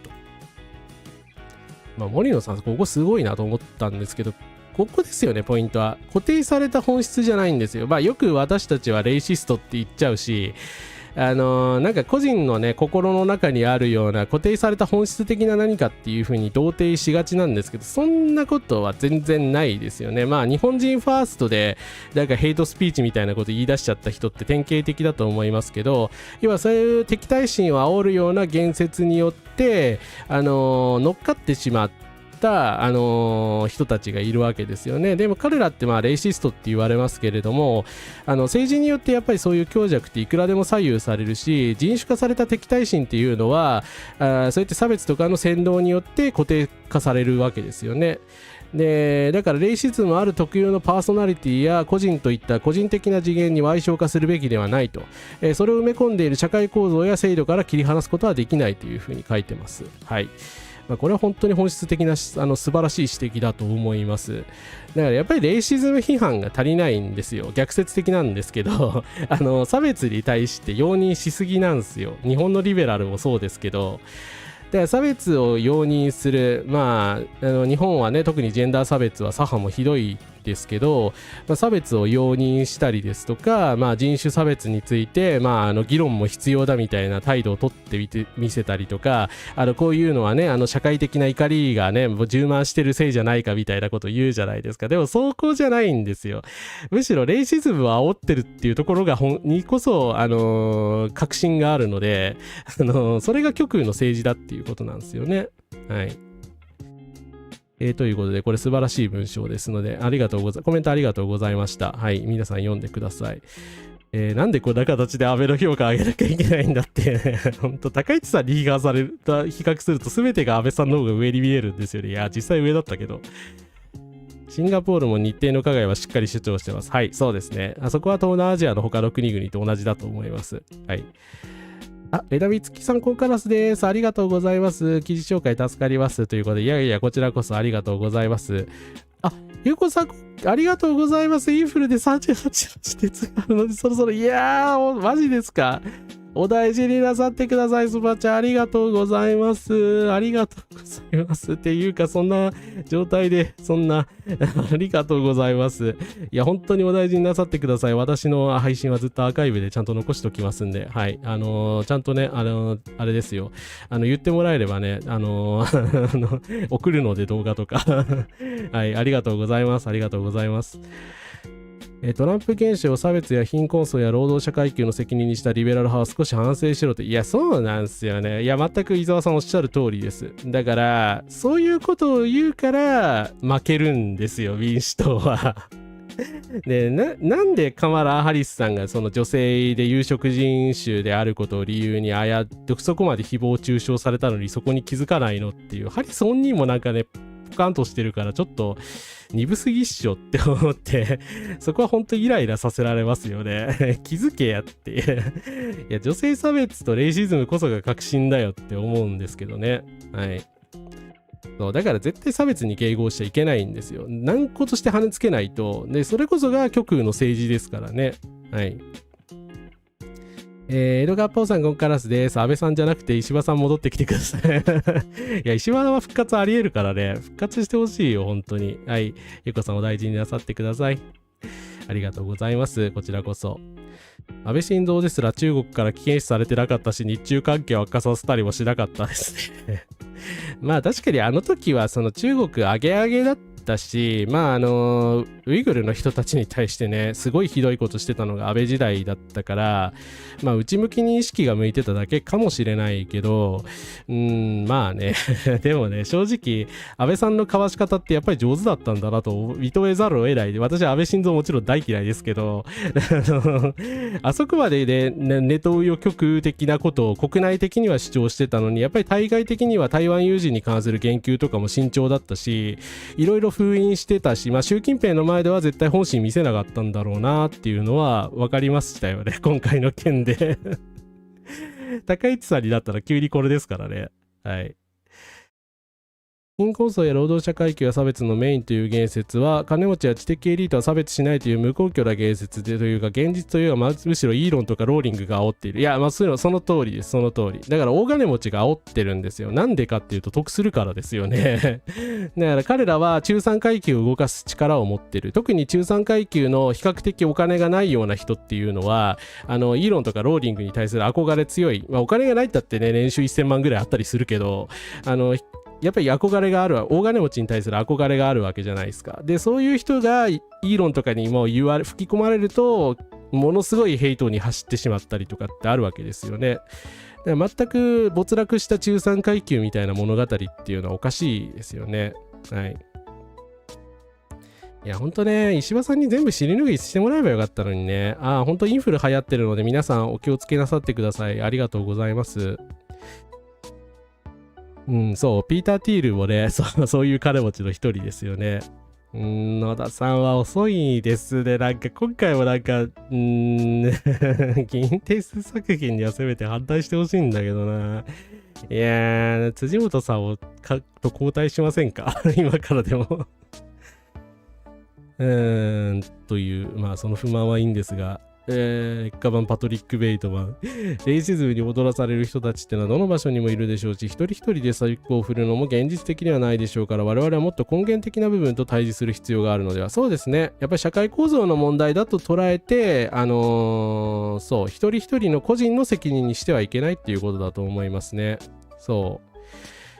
うですね。だからね、諸悪の根源を断たないといけない。で、極右の政治っていうのがそういうデマとかをまき散らしたりとか差別を扇動するっていうこと自体がやっぱり極右政治っていうの本質だということですよね。逆説的ですけど。だから別に言うのは神谷宗平でもね、ローリングでもプーチンでもいいんですよ。だから彼らが誰が言ってるかが重要なのではなくて、そういう差別を扇動するようなことを言うのがやっぱり重要なんですよね。そしてそれで何が隠されるかっていうと、ビリオネアの悪事が隠されるわけですよね。イスラエルに投資してたりとかで、出てけ原口的安倍晋三を褒めることになるほど高市は危険というか、まあ下手くそですよね、本当に政治が。あんな下手だと思わなかったです。なんか首相になったらもうちょっとちゃんとするのかなって思ってましたけど、幻想でしたね。議員だった頃よりひどいんじゃないですかは本当ね、文書じゃない、文書捏造問題で小西さんに意地張ってた時と全く変わらないというか、当時よりもひどいんじゃないかなって思います。よかったらメンバーの方はですね、国会中継やってるので見ていただきたいんですけど、当時のね、小西さんとの論争とかね、検索すれば出てくるんでよかったら見てほしいですけど、すっげえひどかったんですけどそれ以上ですよね。はい。化石の多さがその人の評価軸になるの普通に怖いと思いますが、なぜその地獄人を投じるのか。まあやっぱりネオリベラルな経済秩序への同調とね、さきさん書かれてますけど、ここでしょうね。金持ちが偉いっていう信念を捨てられないがために、まあそっちのね合理性を保つために、まあそういう金持ちということを信じてしまうっていう、それが罠ですよね。はい。まあお金持ちになりたいって思うこと自体は別にいいけど、私もお金欲しいわ。でもやっぱり間違ってますよね。イーロン・マスクみたいな人を信じるのは。うん。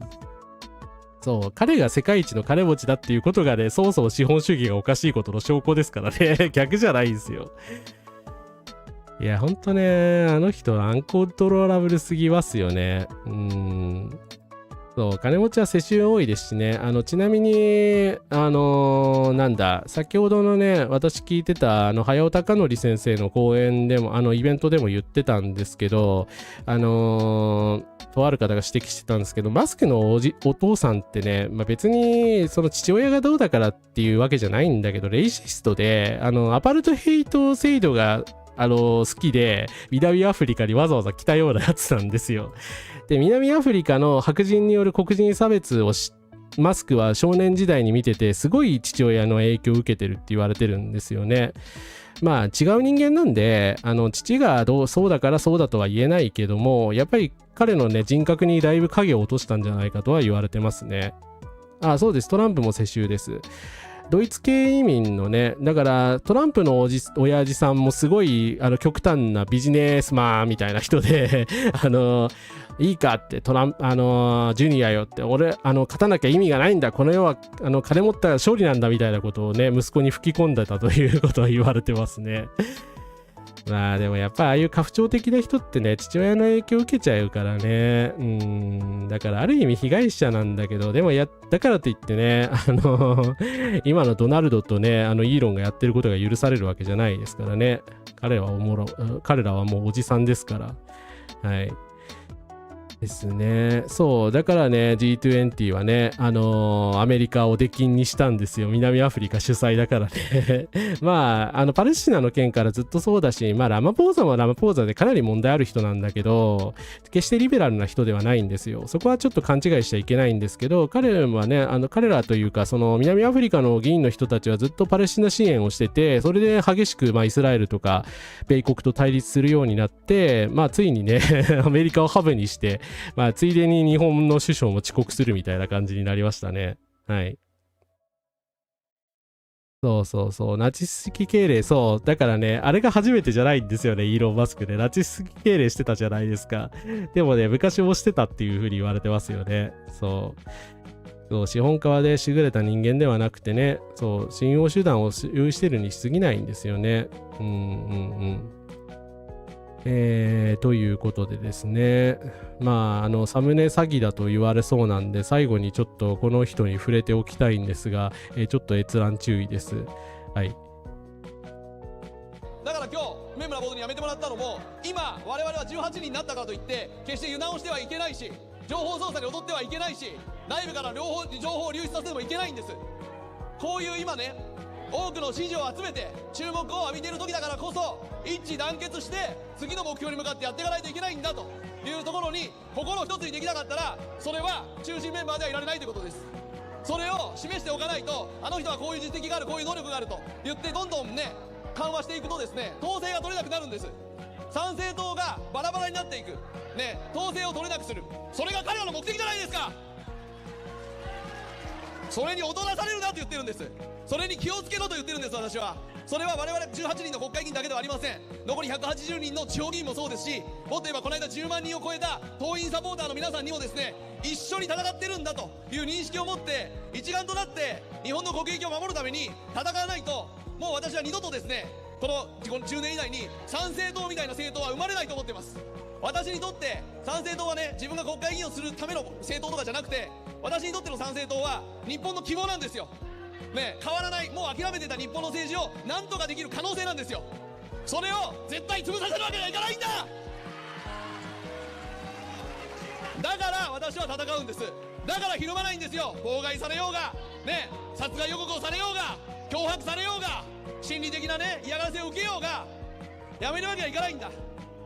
その覚悟をより一段と強くして今国会に挑んでいます。はい。ということで、すいません、サムネイル詐欺だったので登場したんですけど、はい、内ゲーマ参政党さんですね。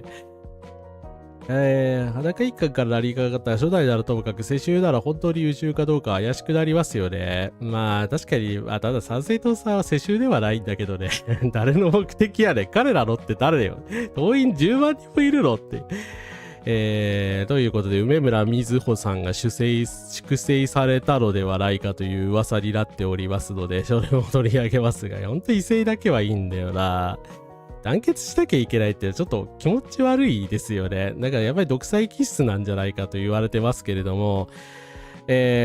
う、参政党の内ゲバが始まったのではないかと言われております。まあ、もともとね、内ゲバばっかりやってた政党だからね、またかっていう感じではあるんですけど、梅村みずほさんが解任で声明不甲斐なく、豊田真由子氏月光報道をめぐりガイドライン違反ということで、文春がですね、豊田真由子さんというメンバーの人がいるんですけれども、彼女がすげえなんか梅村さんに激怒したというような話が出ておりまして、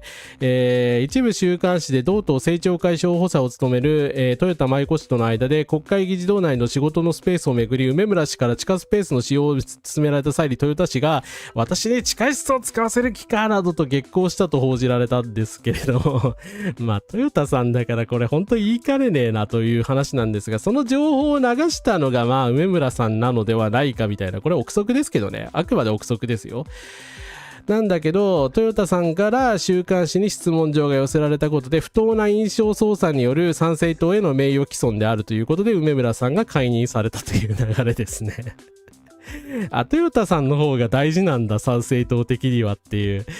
まあそこもちょっとびっくりするんだけど、だってまあ私梅村さんのことずっと批判してますけれども、梅村みずほさんが国会議員で維新から移ってくれたからね、キャスティングボードみたいなを手に入れて、ああやって躍進できたんじゃないんですかっていう党の恩人ですよね、正直言って。トヨタさんよりははるかに働いてる、党の役には立ってると思いますけど、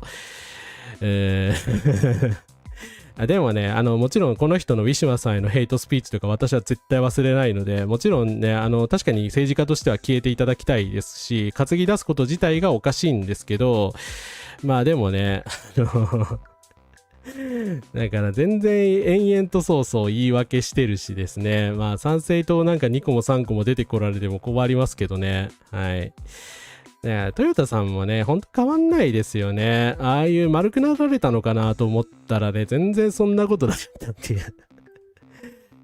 ヨーガ・ゲッペルスに似てる。共産党員の女性関係をめぐるトラブルの末に殺されたナチ党員はあたかも共産党員の戦いに倒れた殉教者のごとく扱っていた。へえ、そんなことしてたっけ。まあ共産党の犯罪だみたいなこと言うのナチの得意技ですからね。はい。絶対言ってそう。このままとかやりかねない。でも本当ね、だから文春は面白おかしくは書いてると思うんだけど、絶対言っただろってみたいなセリフが書かれてるからみんな納得しちゃったんですよね。参政党が今朝最寄り駅でビラ配りをしていて、まだ日本人ファースト書いてました。まだ書いてんですか？いや、いい加減取り下げろよって。だから差別政党だって言われるんですよ。だってね、この人、期間中だけだって、選挙期間中だけの話だって言ってたじゃないですか、日本人ファーストは。だからもうキャッチコピーとしては差別と批判されたので取り上げませんみたいなこと言ってたのに、全然嘘ですよね。いやー、まあこんな人ばっかりなぜ集まるのかというよりかは、まあ維新と同じだと思うんですけど、もともとそういう政党だからそういう人しか集まらないんだと思いますよ。悪いけど、だって差別に反対する倫理観のある人だったら、さすがにその日本人ファースト自体を差別だと思ってなかったとしても今の参政党に入らないじゃないですか。だし、まあ科学リテラシーある人も入らないだろうし、だからどちらでもない人、倫理観に欠けた人とか科学リテラシーのない人しか集まってないから、まあそうなりますよね。はい。自分たちが勝手に始めた内側をなぜか被害者仕草と陰謀論っていうね、またそれもね、いつものことなんだけど、ひどいですよね。はい。だから上村さんに対する党の対応も、まあ、日刊スポーツもね、面白おかしく書いちゃってるんですけど、週刊誌に取材に応じたことなのか、外に出るべきではない情報を出したことなのか、虚偽の情報を流したことなのか、豊田真由子さんの悪口を言ったことなのか、何が問題なのか全然わかんないんですよ。でも、神谷さんに問い詰めても、合わせ技一本みたいな感じですね、みたいなね。そんなトンチじゃないんだよな。そんな面白答弁を求めてるわけじゃないんですから、なんかそうやって笑いでごまかしたりとか、そんな感じなんですよね。だからまともな回答してないんですよ。映像一応見たけど。いやー、なんなんだろうな。でもトヨタ三重視線の学歴なのかな。それだと差別ですよね、もう。学歴がいいからってそんななんかダメな会社みたいだなってるな。もともとそうだけど。ゲッペルスはナチの中でもインテリ部類で、本当は小説家になりたかったけど、目が出ず、ナチスで宣伝を担当するようだって才能開花じゃ、そこそうですよね。なんかヒットラーと似てますよね。ヒットラーもまあ芸術家としては目が出なくて、なんかね、政治家に転向したらハマっちゃったみたいな人ですからね。日本化ファースト、権威主義ファースト、トランプ共和党ファースト、どんどん出てくる日本人以外ファーストっていうね。あと除名された人を拾う党は信用できませんというか、目村さん辞め方も悪いし、その維新でやってきたこともひどすぎるから、普通って言ったらあれだけど、取り立てないですよね。私が党首だったら絶対呼ばないよ、この方は。って思うんだけど、でも国会議員であることをうまいこと利用された感じですよね。で、それでまあ党が伸びたらなんかいらないみたいになるんだったら、それはそれでひどいなと思いますけどね。夕方 YouTube を開いたら都庁前らしき人で場所でエジプト移民反対デモの配信が表示されててスマホを投げそうになりました。アカウント名リサー政党の文字がやはりこの人たちの排外傾向は変わってないです。まあ今回のね、だから札幌スパローマンさんの件とはこの人賛成党員じゃないはずなんで、まあ言ってないだけかもしれないけど、関係ないんですよ。だから地元で起きてるこういう、私の地元で起こしてるこういう事件には、おそらく賛成党が主導してるわけではない。それは誤解しないでほしいんですけど、でもだからといってね、排外主義を今ドライブさせてるの誰だっつられたらね、絶対賛成党は重要なアクターとして入ってますよね。はい。エジプト移民反対とかそういうのだってフィフィさんとか関わってたりとかいろいろするでしょってどこから始まったのそれはっていうと、やっぱり参院選ですよね。今激しくなったのはね。生え抜きの人材は論外のやつだから仕方がない。それに比べ神谷宗平は関大ロースクール卒でし、どっちだったかな、司法だったかな、神谷さん。だから、ディスられてましたよ。授業中寝てましたよねって。人権に関してあれだけ関西ロースクールで勉強したのに、あなた何考えてんのっていうようなことを言われて、かなりディスられていたのが見たことありますね。でもロースクールで勉強してるから、まあ人権の概念を知らないみたいな感じで言ってますけど、知らないわけないんですよね、神谷さんに関しては。勉強はしてるはずの人だから、法科大学院ですね。はい。そう。だからなんでなんだろうと思いますけどね。私そんな勉強できなかったんだけどな。ちなみにヒットラーの芸術家志望ですが、と呼びました。ありがとうございます。そうそうそう。ホーム博士になってますね。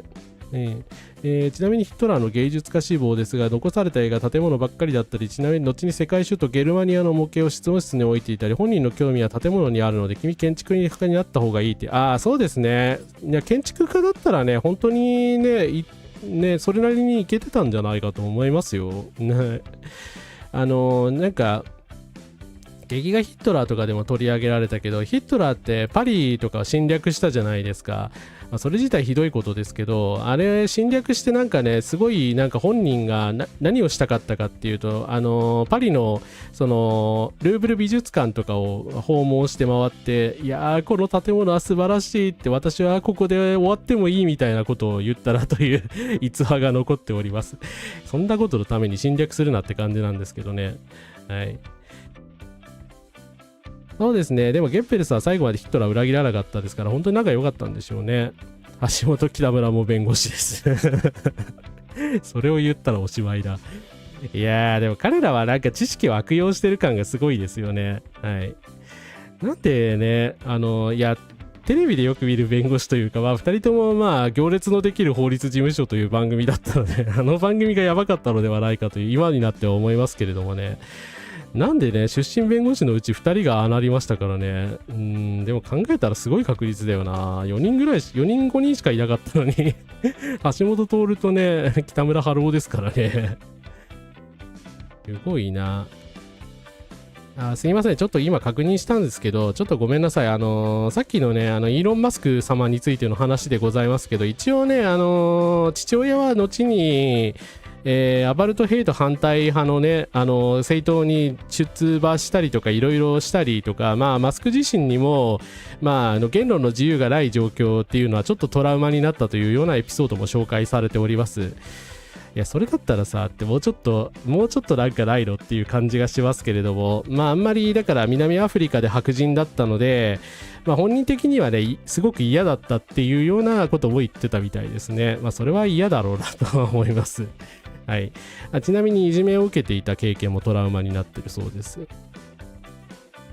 ゲッペルスは自分のみならず家族全員道連れにして死んでいる点が覚悟決まってすぎてて怖い。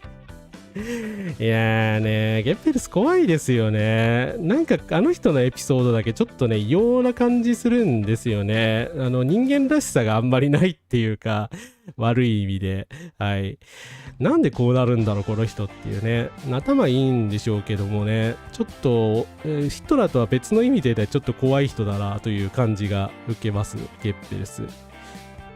テレビに出たら政治家に近づくんだから少しは人選んでくれというですね、なんか最近もほんとマスコミに呆れてしまいますけどね、なんで高市さんとかを持ち上げるんでしょうね。でもなんか今の高市さんブームを作ってのほほんとしているところになんかその北村さんとか橋本さんを生み出した全てが、込めってる感じですよね。法律相談所に行って最初に政治家になった丸山弁護士は自民党ですあの弁護士にまともな人いないのかいや、そうだったんだ。ごめんなさい、丸山弁護士のことよく知らなかった。というですね。そっか、そうですね。参議院議員に2007年に当選してますね。申し訳ない。ありがとうございます。なんだろうな。だからやっぱりああいう極右ポピュリズムみたいなのに対しての批判がなさすぎますよね。そう、高市さんを持ち上げたら視聴率上がるからいいんだみたいなね。なんかあんまりだから多分、まあこれ坊さんから聞いたというか、あんまり分かっちゃうかもしれないからぼかして言っておきますけれども、とある方に聞いたところによると、そこまでなんかやっぱり高市ファンみたいなのは多くはないらしいです。多くはないんだけど、やっぱり電波低波発言とかいろいろあったじゃないですか。だからやっぱり内心怖がってて、極端に慎重になってるっていうところはあるみたいですね。だから報道特集さんとかはやっぱりものすごい勇気なんですよもう訴えられても構わんしね、我々が何言われようが構わないみたいな覚悟を決まってる人たちだと思うんですけど、ああいう人たちばかりじゃないし、まあ少数派なんで、まあ、多数派はまあなあなあにして過ごしたい、まあ人気首相だったらその人気におもねる形で事なかれで済ませたいみたいな人が多いみたいですね。はい、だから別に高市さんを持ち上げたいのかっていうとそうではないよっていうことは言われてました。はい。北村弁護士はテレビでは比較的言葉を選んでいるという印象はありましたが、これから議員で活動するとどうなるか。いや、すでに大暴言いろいろ吐いてますからね石破さんに対してもだからルッキズム丸出しのすごい暴言吐いてましたからねそれも全然批判されなかったし、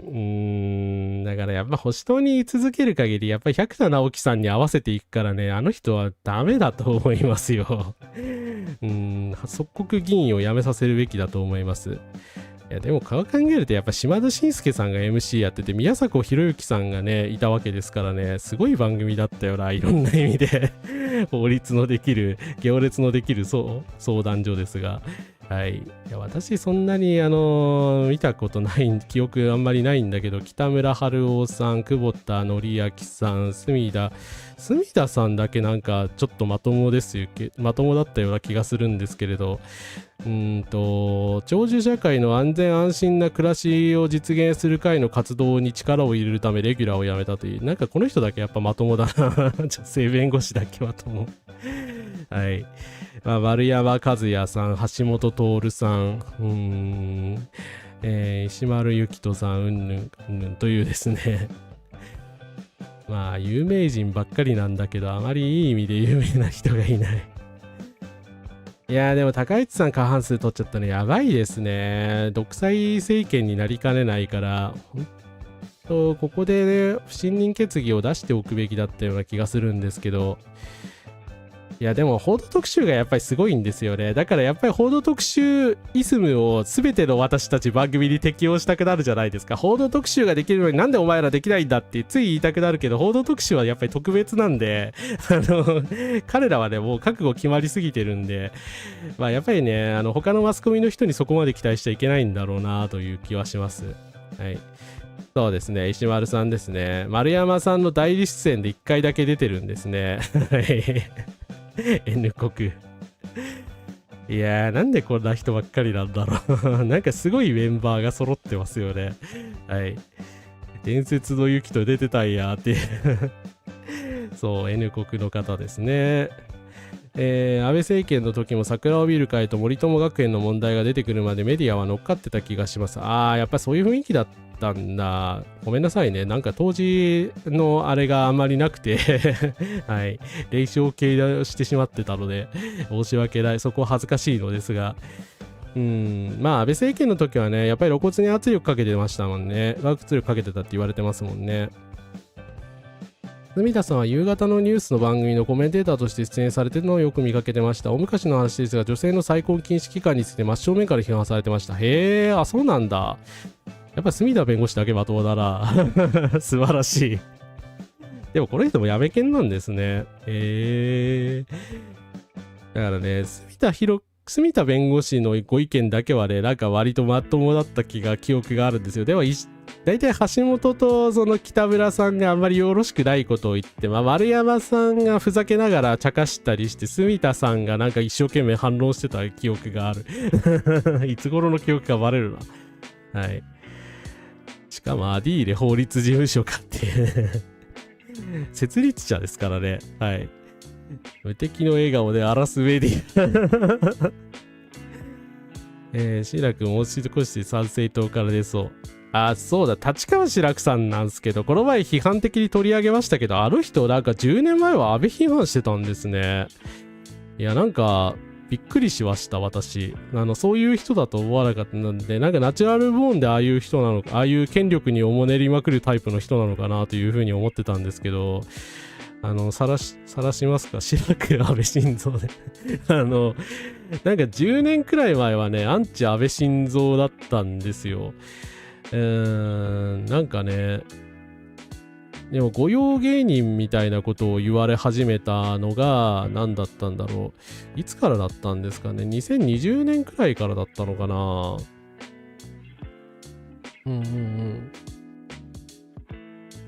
桜を見る会の時叩いてたってなんか言ってるな。なんか立川志らくさんだから安倍にやめろみたいなこと昔言ってたらしいんですよ。許可しない。司会の立川志らく氏は安倍晋三、これ2020年のスポーツ報知の記事ですけど、安倍首相の森友家計問題や桜を見る会等の疑惑につきまして、森友家計の時はどちらかというと安倍総理を応援していました。それでいろんなとこから安倍総理御用達芸人と言われました。その後、桜を見る会の時は徹底的に批判しました。そしたら左翼芸人と言われて、お前はラサール石井さんの仲間かと言われちゃってと笑いました。その上で今は右左の両方から攻められてどうしたらいいかわからないですと笑ったというなんかまあそういうポジの人だったんですね、20年ぐらいは。確かにすごいツイッターでものすごい安倍批判をしてるのが流れてきててって思ったんですけど、立川志らく本人だったのでちょっと驚きましたね。私知らなかったので。はい。でもそうですね。そういうひどい番組のサンドバッグ枠に住田さんみたいな人がね、利用されたという見方はできますし、事実そうですよね。はい。だから女性だけが反論するっていう構図ですよね。本当に差別だよな。山崎大勢みたいな人もいたし、保守党からの可能性はありそうですね。いや、でも今の状況だったらもう本当参政党みたいなこと言ってますからね。はい。デジタルタトゥーですな、その投稿。勘ぐれお前って見事に闇落ちるとな。いやー、だからね。反原発の時とか、なんでしょうね、安倍時代は比較的まともなことを言ってた人でも、なんかね、コロナ禍を経て参政党時代に入ると、ね、なんか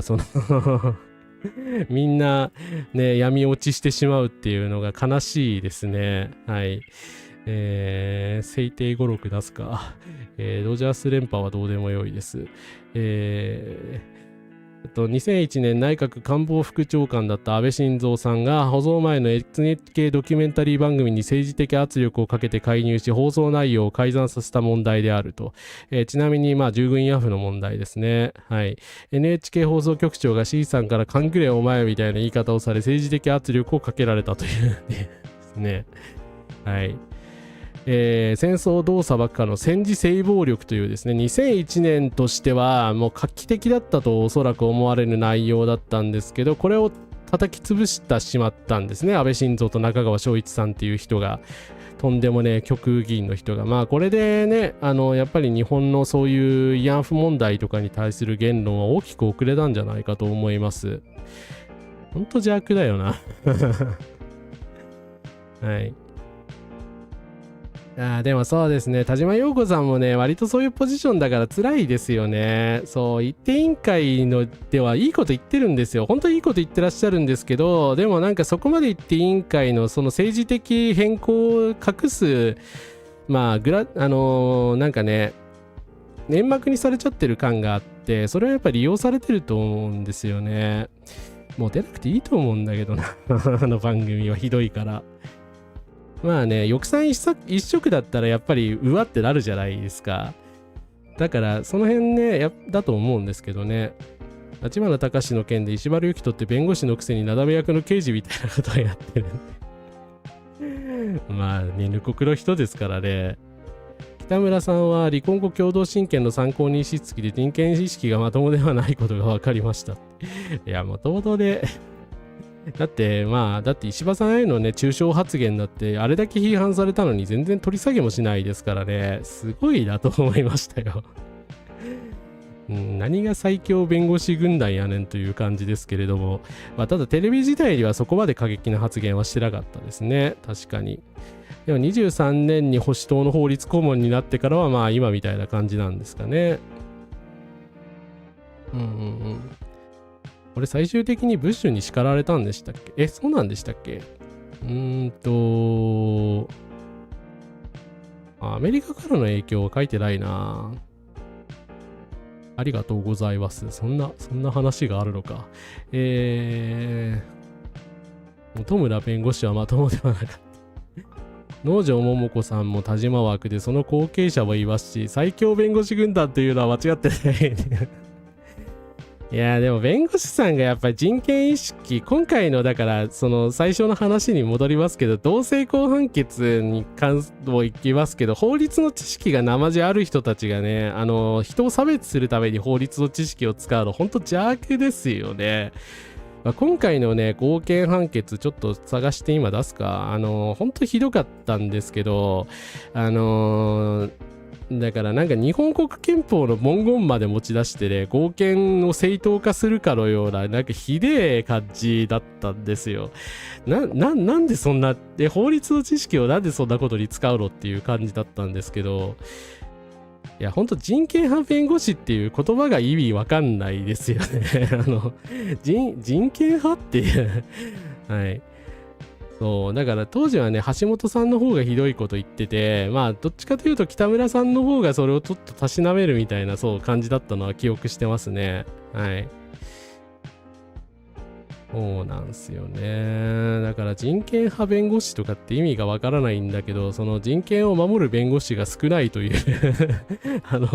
日本特有なのか、それともまあアメリカもまあそんな感じなのか、その辺はわかりませんけれども、まあその法律の知識をやっぱ悪用する人が結構いるっていうようなことですよね。はい。伝説のユキトって立花の弁護で水面下で進めるはずの示談交渉が破談になったって動画のレタリして敵が手を突っ込まれていたっていう石丸ユキトさんはすごいですよね。なんか数多くの伝説がある。私もそうはあんまりその L 国裁判ちゃんと追ってないところがあるので申し訳ないあれなんですけど、次から次へとね、千代さんだったら次から次へと取り出せるんだろうけどほんとひどいよな。これか。違うな。失礼しました。間違えた。中にまとめてなかったかな。両性の解釈。そう、両性の解釈がね、おかしいんですよ。事実婚を認めてるのもおかしいし、その法の下を平等を求めたね、判決にもひどいみたいな、話がですね、あって、どっかにまとめられてないかな。まず松岡さんのやつ出しちゃうか。松岡宗志さんがまずまとめられてるんですが、同性婚をめぐる訴訟、東京裁は合憲判決が出ました。司法の責任を放棄し、論理も破綻しためちゃくちゃな不当判決でした。法律上、同性のカップルの生活は重要な権利であるとしながら、事実婚として認められつつあり、社会的にも承認されてきていると。一方で LGBT 理解増進法ができても、国は何も進めておらず、同性カップルの関係を保護していない行政に責任がある。なので、憲法24条は男女を想定し、婚姻実際提示から 100% 男女の関係だったのだからそれを保護するのは合理性があり今と変わらないので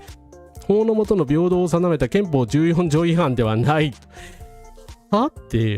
いう、論点ずらし意味がわからないというですね。あった佐藤弁護士だ。佐藤弁護士が他の点についてもまとめられておりまして、ちょっと今出しますが、なんかね、憲法全文まで引っ張ってきたらしいんですよ。日本国憲法全文の我らと我らの子孫のためにこの憲法を制定するという文言まで引用し、国民社会を維持するために男女の性的結合関係によるこの生殖を保護すべく、一の夫婦とその間のこの結合体を基本的な家族の姿として想定する制度が日本国憲法の定める婚姻などだという。いやー、これはちょっとひどすぎますね。憲法に対する侮辱もいいところでしょう。で、平等権を定めるためにこの全文書いてんのにさ、侮辱しないでいただけますかね。いやー、ほんと統一教会です。この憲法解釈は。ひどすぎるって思いましたね。いや、ほんとね、忖度としか言いようがないし、統一教会でしょ、この見解は。いや、悪いけど、その日本国憲法を理解してる人の発言と思えないですよね。本当にひどいですよ。なんのこっちゃ、忖度した結婚は生殖のためじゃないんですか。家父長制、宣伝回帰っていうですね。要は子孫を残すために男女がセックスをして子供を作ることを保護する制度が婚姻だというと、私はこんな邪悪な憲法全文の使い方他に知りません。そりゃそうですよね。佐藤美智子弁護士が言うんだから間違いないと思いますよ。差別としか言いようがないですね。はい。日本国憲法に差別がないかっていうとそんなことないですよ。私憲法大好きですけど、前田明先生っていう人が指摘されてるんですけど、まあ天皇制は言うに及ばずですが、人民っていう本来ね言葉を使うはずだったんですよ。でも人民っていう言葉は嫌だって言ったやつがいたらしくて、誰だったか忘れたけど日本側の人間だった気がする。前田先生以前解説してるの見たんですけど、国民っていう言葉に全部置き換えたんですね。それで外国人派差別レイシズムを肯定しやすくなったって言われるんですよ。だから外国人の人権に関してやっぱり日本国憲法って不十分だって言われるところがあって、それは良くない、非常に良くない点だと思います。もちろんその天皇制によるね家父長制度の肯定であったり、そういった面は確かにあります。それは確かにありますけど、全文にはそんなこと書いてねえよっていう話ですよね。いやー、なんで憲法全部読んでこの解釈できんだっていう意味がわからない。あ、牛尾さん、コンカラスです。来ていただいてありがとうございます。名前もありがとうございます。いや、子孫の残すためと子孫のなめは違うからね。なんでこんな文言にしたんっていう。はい。いやー、もう逆張りですよね。わざわざこんなものを書いてるわけですからね。はい。11月2日の日本保守党の名古屋凱旋もひどかったです。いや、いつもプロテストお疲れ様です。なんかね、もうヘイトスピーチはあるし、高市政権だし、こんな判決出るしっていう。もう社会が差別側に寄りすぎですよね。いや、ほんとだから生殖機能なかったら結婚しちゃいけないのっていう感じですよね。非常、もうふざけてますよね、そこまで言うと。差別そのものですし、その男女カップル、男女と言われるそのね、ジェンダー規範に沿っているカップルでもそういうことって実際あり得るわけですからね。どう考えるのかっていう話ですよね。そう、外国人にならやっていいみたいな、まあ生活保護法がね、一番典型的な悪い例なんですけど、だから生活保護法を本当は改善しなきゃいけないんですよ。だけど、まあ、ヘイトスピーカーの人たちはね、憲法の解釈上そうなってるからみたいなわけのわからんことを言うんですけど、いやいやいや、外国人であろうと人民には入るから。だから、憲法を、国民を、その日本国籍のある人っていう風に読むのは良くないんですよ。良くないんだけど、そういう風にも確かに解釈可能な書き方をしてるから、それは日本国憲法が悪いんですよね。だから前田先生は、はっきりとレイシズムだっていう風に言われてました。だけど、まあこれは論外だと思いますよ。こんな読み方してるやつ見たことないよ。そう、だから保守派のね、保守党がなんか日本国憲法を読み返してみたみたいな感じですよね。いや、ほんと法廷でヘイトスピーチですよ、これ。法廷でヘイトスピーチ読み上げてんのと変わんないし、まあ実際その読み上げはしなかったと思うんですけど、裁判だから。はい。いや、ほんとね、だから外国人の人たちからだってね、生活保護の税金取ってるんだから当然ね、受ける権利がありますよ。はい、当たり前のことです。はい。だし、別に税金払ってなくても受ける権利あるからね。生存権の保障あるんでね。それは国籍を限定してませんので。はい。さっきの日本保守党のやつはこれかな11月2日ですもんね。因縁の地名古屋で凱旋と合飛び会知事騒然。百田直樹氏が有本香織事務局長らと事務総長か、名古屋駅前で街頭演説を行った、名古屋は百田氏の確執で先月離党した河村隆氏の地盤、東側は名古屋東海地域で大きな勢力を作りたいなどと、主張。信頼関係を築くのはもはや不可能であるとして10月に離党したはずだったんですけど、まだ諦めてないんですね。移民政策の見直しなどを訴えるも、演説会場は多くの支持者が集まる一方、レイシストは帰れなどの怒号が飛び交うなど一時騒然となったということですね。プロテストした方お疲れ様でした。はい。日本国憲法はイエスエイドを解体して個人の基本的人権の擁護を立ち上げていることが基本にあるんだから、同性婚という概念が憲法制定当時に存在しなかったとしても、理念に照らせば憲法は同性婚を禁止するものではないというのが通説。その通りです。生姜さん解説ありがとうございます。そうです。それが主流の解釈です。確かに家父長的なとこが日本国憲法にないかっていうとそんなことないっすよ。家父長的なとこたくさんあります。天皇制がねその最たるものですけど、だからといって個人の人権を尊重するっていう立て付けは一貫してるんだから、そこを否定したらもはや日本国憲法じゃないだろっていう話なんですよね。いきなり差別かよってキャミさんおやすみなさい。ありがとうございます。一星さんコンカラスです。来ていただいてありがとうございます。今回の判決結構ダメージが来ましたということです。そうですよね。いや、これダメージ受けない方がおかしいっすよ。普通にごめんなさい。今読んじゃいましたけど。ひどい。いや、でもこれは本当憲法に対する極めて侮辱的な何かっって言ったらあれですけど、ですね。だから憲法の精神を理解してないと思いますよ、本当に。だから法律の知識を駆使して、こういうへりくつをやっぱこねくり回したとしても、日本国憲法の本質を改変できるわけじゃないし、解釈会見はやめてくださいっていう話でしかないと思うんですけどね。はい。いや、本当ね、全文をこんな風に解釈するの聞いたことないですよ。信じられないでしょ。私、全文読み上げながら、だから、その世界平和に資する日本は、その義務があるんだから、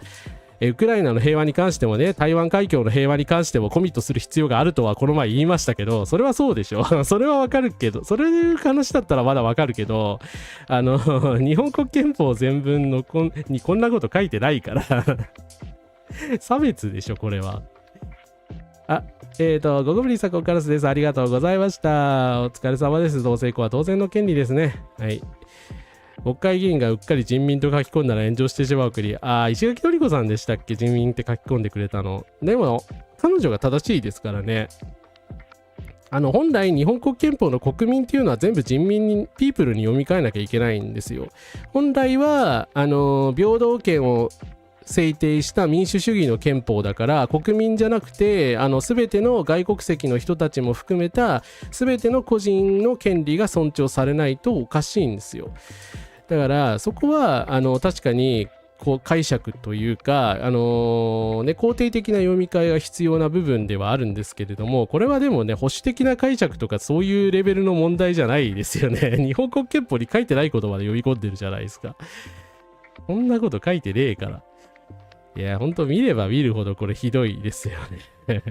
信じがたいですね。そう。中国が国民になってる条文多いんですよ。それはね、本当に確かに問題だと思います。はい。それは、前田先生とか、憲法学者の一部のね、左派リベラル派の人たちが言ってる通りだと思います。それはそうなんですけどこれはそういう問題ではない。そういう次元の問題ではないですよね。はい。いや。松岡さんのおっしゃってるように、だから、論点ずらしで意味がわからない判決理由、しかも前半では国会で法案が提出されているか審議されていない点を問題視しながら、後案ではむしろ法案が提出されているから何もやっていないわけではないと、まずは国会で議論すべきだという論法になっている。差別の現状を無視し、国会で何も進まないから司法に訴えているのに、司法の役割から逃げており、論理も破綻しためちゃくちゃな判決であるというですね。はい。このまとめが全てだと思いますよね。はい。だからそもそも論理破綻してるし、解釈会見もいいところだから、やっぱ判決自体を撤回すべきじゃないかと思いますよね。はい。いやー、でもね、これで夫婦別姓も同性婚も遠ざかるのかと思うと、いやー、さっさと高市政権を退陣させるしかないんですかね。でもなんかね、あんまりなんかね、私もだから、後進国とかそういう発展途上国とかって言い方今言っちゃいましたけど、差別だから、あんまり言いたくないし、日本は一応経済的にはまだそういう OECD のね、上位グループにいるし、そこがね、ちょっと信じられないんだけど、一応民主主義国家ではちゃんとあるはずなんだけど、でもなんかここまで来るとやっぱ民主主義の正当性をちょっと疑っちゃいますよね。民主主義がまともに機能してない権威主義的な国家ってやっぱり裁判が機能しない。で、裁判所が機能しないのはなぜかっていうと、三権分立がないんですよね。だから建前上憲法とかでは三権分立があります、独立した司法権がありますっていう風に歌ってても、大統領とか偉い人が変わったりすると急に判決を翻したりとか、この前まで良かったものがダメになるみたいなことっていうか平然と行われるんですよ。要は三権分立がね未熟だからなんですけど、でも日本ってそういうことはないっていう風にみんな信じたかったし、LGBTQ 関連のね判決ではね違憲判決出しまくってたから、割とまともじゃないか我が国はみたいにね思ってた人が結構いたと思うんですけど、なんかこれはもう解釈会見のレベルになっちゃいましたね。でもこれが本当高市政権になったからこれになったんだとしたら、本当に国としてまずい三権分立が機能してないのではないかという疑いになってしまいますよね。いやー、ほんと日本の未来がね危ぶまれる。1000人対カウンター10人でいったんですか。すごいですね。お疲れ様です。いやー、民主からね、独裁が生まれるのはね、見たくない光景ですけどね。でもイスラエルもあんなになっちゃってるしな。やっぱつれわさん、コメントありがとうございます。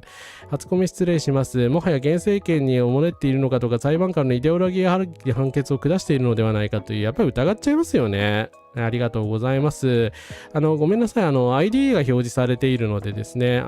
っぱつれわさんになっているんですけども、お名前、読んでいただきたかったら、コメント、していただければ読みます。勘ぐれお前って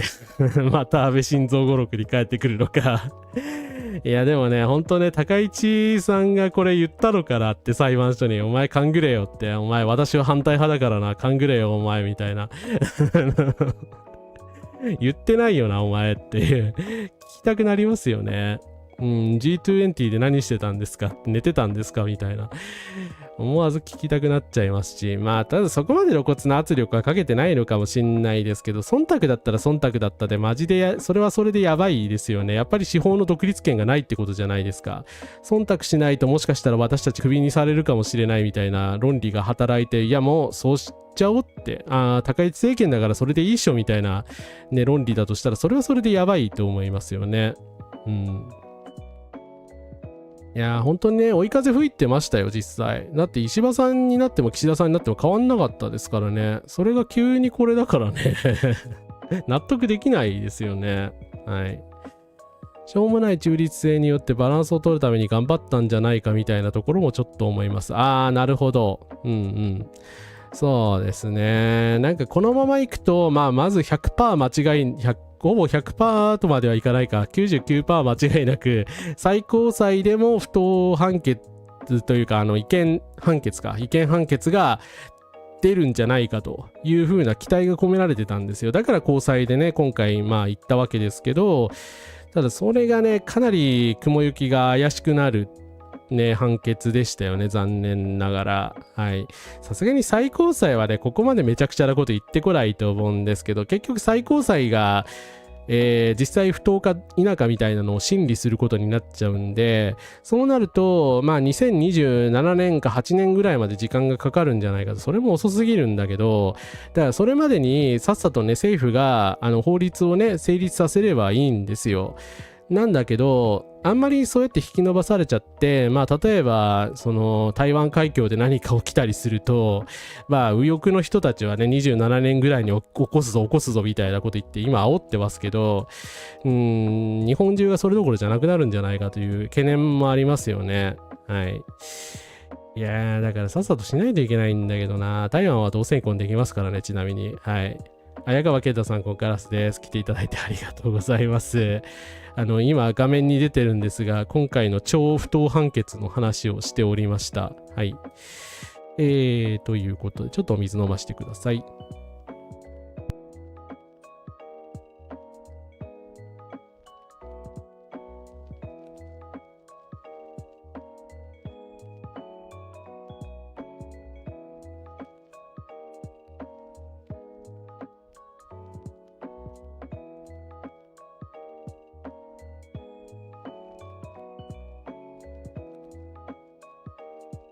はい、失礼しました。佐藤弁護士とか読んでる人には今更かとは思いますけど、リホーさんのサイト、後でこれ、寄付先とかにも貼っときますね。はい、結婚の自由をすべての人にということで、寄付や応援も受け付けていますので、こちらのサイトにですね、寄付等していただければと思います。する余裕のがある方はですね、検討してみてください。でも結婚できる人そう減ってんのにね、これやってんのに意味がわからんですよね。だからさ、同性カップル増やせばいいじゃないですか。不合理ですよね。やっぱり反移民とかの人たちもそうですけれども、日本がそうやってシュリンクして、ね、経済がまずいぞとか、子供がいないぞみたいなことが言われていて、本人たちもその問題があるぞっていうことを認めているのに、ますますその日本が沈没しかねないようなね、ことを言い続けるっていうのはね、いやー、本当なんかCIA か統一教会かみたいなそこまで言ったら陰謀論ですけど、だから日本の未来のことを考えてないんじゃないかって言いたくなりますよね。だから国会で議論してる暇ないですよ、本当に。一刻も早く実現しないと何が起きるか分かんないですからね、今の社会状況だと。たまに同性婚は当事者望んでないみたいなこと言われがちですけど、それ想定できない人生を送ってるんだから実感湧かない人が多いのは当然です。いや、それそうでしょうね。はい。そもそもだって日本の社会の中に住んでたら、その権利がね、不当に奪われていることが、すぐ分かっちゃうわけじゃないですか。物心ついた時からそういうふうに言われてるわけですから、ね、露骨なそういうヘイトスピーチみたいなのを受けたことがなかったとしても、まあね、そりゃそうなるよねっていう。だから高裁でも違憲だったから、まあ、あとは立法だけだというふうな勢いだったわけなんですけれども、という感じになってしまったな。いや、議論という名の無制限の引き延ばしですからね。本当に。時間稼いでるだけだろって。時間稼いで何したいんですか？今度は会見ですか？今度は。またなんか憲法審査会でなんかやるとか言ってますけれども、いい加減にしてくれやってですね。そうはさせんぞという。私は中国には反対しておりますけれども、なぜかというと民主主義が破壊されるのが嫌だから反対しております。はい。民主主義残さないと意味ねえから。はい。ね。当事者が望む望まないにもかかわらず、そもそも選べない状況が間違ってます。いや、全くね、だから日本国憲法の精神に反してますよ。はい。だから憲法には、万人が平等だっていうふうに書いてあるんですよ。読んだことありますかって。いや、ほんと嫌味の一つを言いたくなりますけどね。法律知識がすごいあるはずの人たちが、それを悪用して、やっぱりこういうへんてこな法律を法律というか、判決を出したりしてしまうのは本当おかしいと思いますよね。いや、司法中止じゃ困りますよね。いや、でも高市政権が長続きしたらね、さらになんか、バックラッシュ的なその法律とか作り出しそうで、それも怖いですよね。だから放置しちゃってはいけないと思うんですよ。だから一刻も早くやっぱりあの人を辞めさせないといけないし、今回結構チャンスだったけど、なんかね、まあ確かに外圧で辞めさせるみたいなのもおかしいといえばおかしいかもしれないけどな、チャンスだったのにな、いろんな、あれで不意になってしまいましたね。婚姻者が減っているからこそ同性婚なんか認めたら異性婚者が持ってかれるみたいな理屈なんでしょうかね。いや、そういうもんじゃないですからね。そういうもんじゃないし、そうだったとしてなんやねんっていう。いや、おっしゃる通りだと思いますが。これ、だから日本国民は正当に選挙された国会における代表者を通じて行動し、我らと我らの子孫のために諸国民の共和による成果と我が国全土にわたって自由のもたらす計画を確保し、政府の行為によって再び戦争の惨禍が起きることのないようにすることを決意し、ここに主権が国民に存することを宣言し、この憲法を確定するなんですよ。この一行だけでいいから全文を読んでいただきたいですよね。この文言解釈上ですよ。どこに力点が置かれてるかっていう話ですよね。諸国民っていうのは人民とかに置き換えた方がいいと思いますけど、共和による成果、自由のもたらす計画、主権在民ですよね。だからこの意図するところは、我らの子孫のためにっていう、未来のためにっていう風に読み替え可能じゃないですか？はい。読めばわかるはずなんだけどな。全文私大好きなんで、ほんとこの解釈は本当に受け入れられないですね。ちょっとね、解釈会見にも程があるでしょっていう感じです。いや、でも生活保護関係のね、あれもね、あちらは最高裁が、ちゃんと判決を出したにもかかわらず、厚労省がぐずってね、なし崩しにしちゃいましたからね。やっぱりいくら、違憲判決を出したところで政府があんなんではどうしようもないというところではあるんですけどね。はい。そう、土俵に上がらないことを予告するしねって。いや、それ、政教分離原則守ってないから、高市さんが辞任するか、日本相撲協会が、なんか憲法違反で訴えられるか、みたいな、どっちかにしろみたいなこと言ってる人いて、確かにそうだな、政教分離の問題だなって思いました。はい。生活保護対応に関しては、まあ、いろんな方がコメントしてるんで、あれなんですけど、改めて載っけとくとですね、この前、2013年から15年当時に、まあ、安倍政権時代ですよね、生活保護費の大幅減額が行われたんですよ。で、その当時は、なんで引き下げが行われたかっていうと、デフレーション調整が行われたんですね。まあ当時デフレだったので、で、経済の学者3人を中心に議論し、消費実態を反映させて最低限度を図る新たな物差しを作ったと。その際でデフレ調整をやりすぎであることが判明したんですよ。だからマイナス 4.7% もしてたと。だからこれはいくらなんでもやりすぎだろうと。いうことをしたんですけれども、そしたら何をやったか、厚労省がこの判決を受けて何をやったかっていうと、再び当時の消費実態に基づいた歪み調整 2.49%、 まあ確かにこれは違憲だとは言われなかったんですけれども、当時の物価とか消費者物価とか、賃金とかをですね考慮した引き下げを行うことによって、当時のもらえるはずの本来のね、原告団が要望していた、請求額よりも大幅に引き下げたマイナス 2.49% 引き下げた額こそが正しいっていう、この黒いラインのとこですよねが正しいというふうなどと主張をしたんですよ。でこれがまあ通ってしまって、まあ確かに金払うのは厚労省と国だから、いくら最高裁が言ったとしても国が一切認めないというようなね、こういう謎の謎の法律解釈をされてしまうとどうしようもないというところではありますよね。憲法全文を地道を上げて生徒に暗記させていた中学校時代の社会科の教師、当時は苦手だったけど今となってはその気持ちわからなくもないなと。いや全文はね、私もね素晴らしい内容だと思っているのでね、まさかこんなねわけのわからん解釈をするやつが現れると思いませんでしたがはい、極めて不当ですよね。自分の権利がどんどん制限されていくのをひしひしと感じています。歪み調整自体が歪んでいる。いや、歪み調整すること自体がね、そもそも不当ですからね。はい。原告と原告以外を分けずに全額支給するっていうのが原告団の要望だったんですよ。だからこれをそのまんま、考えたら、おそらくもっと6000億円とかそれ以上になったと思われるんですけど、調整しちゃったので2000億円規模ぐらいになるそうです。全員、その下げられた人全員分ですよ。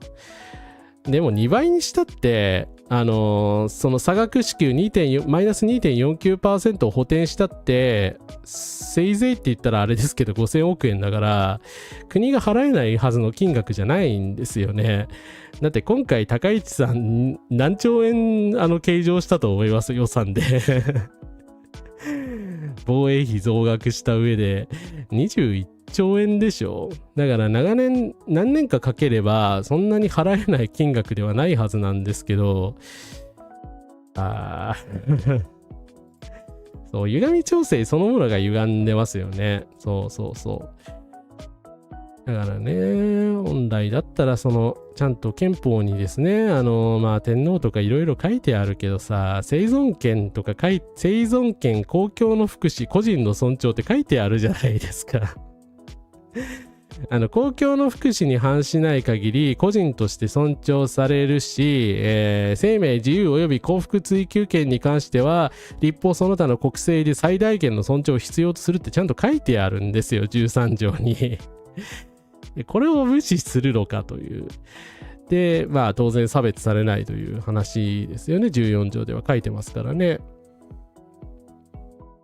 いや、でもなんか中絶禁止まで行きそうで怖いですね。確かに、本当に。まあトランプは喜ぶかもしれないけど、日本の人たちはさすがにそれ受け入れられないんじゃないかなっていう気もしますけどね。高市を辞めさせるには左派リベラルの反発より大会から見捨てられる方が効果ある。なんか三木谷浩さんとかも割と批判してるから、もしかしたらね、彼ら、ネオリベ財界人と言われる人たちが、今回の中国問題等も受けて、高市さんをね、一気に見捨てて、ガラッと手のひら返すっていうことも考えられなくはないですよね。でも、忖度してなんか持ち上げまくってた、産経じゃない、産経はいつもやってるけど、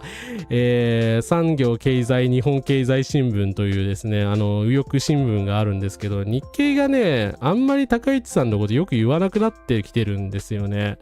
親っていう感じで。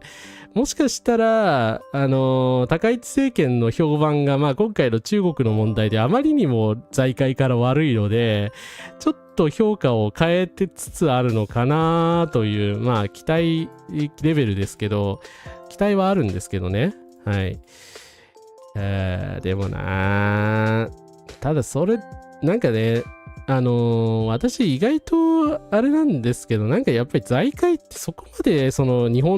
今の自民党政治に対してそこまでパワーがないんだなって、なんかなんだろう、経団連とかは、日本経済新聞とかって、我々のイメージで言うと、悪の巣窟というか、ゴルゴムみたいなイメージじゃないですか。だから奴らが言ったら、なんだろうね、時の首相だろうとなんだろうとすぐに辞めさせられて、なんか財界に都合のいい竹中平蔵みたいな人たちがね、次々と代わりに現れるみたいな、そういうイメージ確かにあったんですけど、高市さんに関してはなんか財界の批判があんまり効いてないと思う感じがするので、もしかするとね、なんかやっぱり宗教勢力であったりとか、その日本会議みたいないわゆる保守勢力っていうか極右勢力ですけどがやっぱり高市政権を支えているので、三木谷さんこれなんですけど、さすがにこれ以上の円安はまずいって昨日ポストしてくれてるんですよ。三木谷さんすごいネオリベなんでね、思想的には賛同しないんですけど、石破叩きもしてた人なんで、だからね、高市さんになったら持ち上げるのかと思いきやね、急に手のひら返し出したから親っていう、感じにはなっているので、もしかしたら財界も高市さんを見捨てるかもしれない。だけど見捨てたとしてもなんか意外とその人気がまだあんまりですね落ちてないじゃないですか。人気落ちないしすぐに首相を辞めるとか高市下ろしをするみたいな話が全く出てこないわけだから、やっぱ意外とというか、やっぱ保守の勢力、いわゆる保守の勢力っていうのは強いのかなっていう、ちょっとその恐怖はありますね。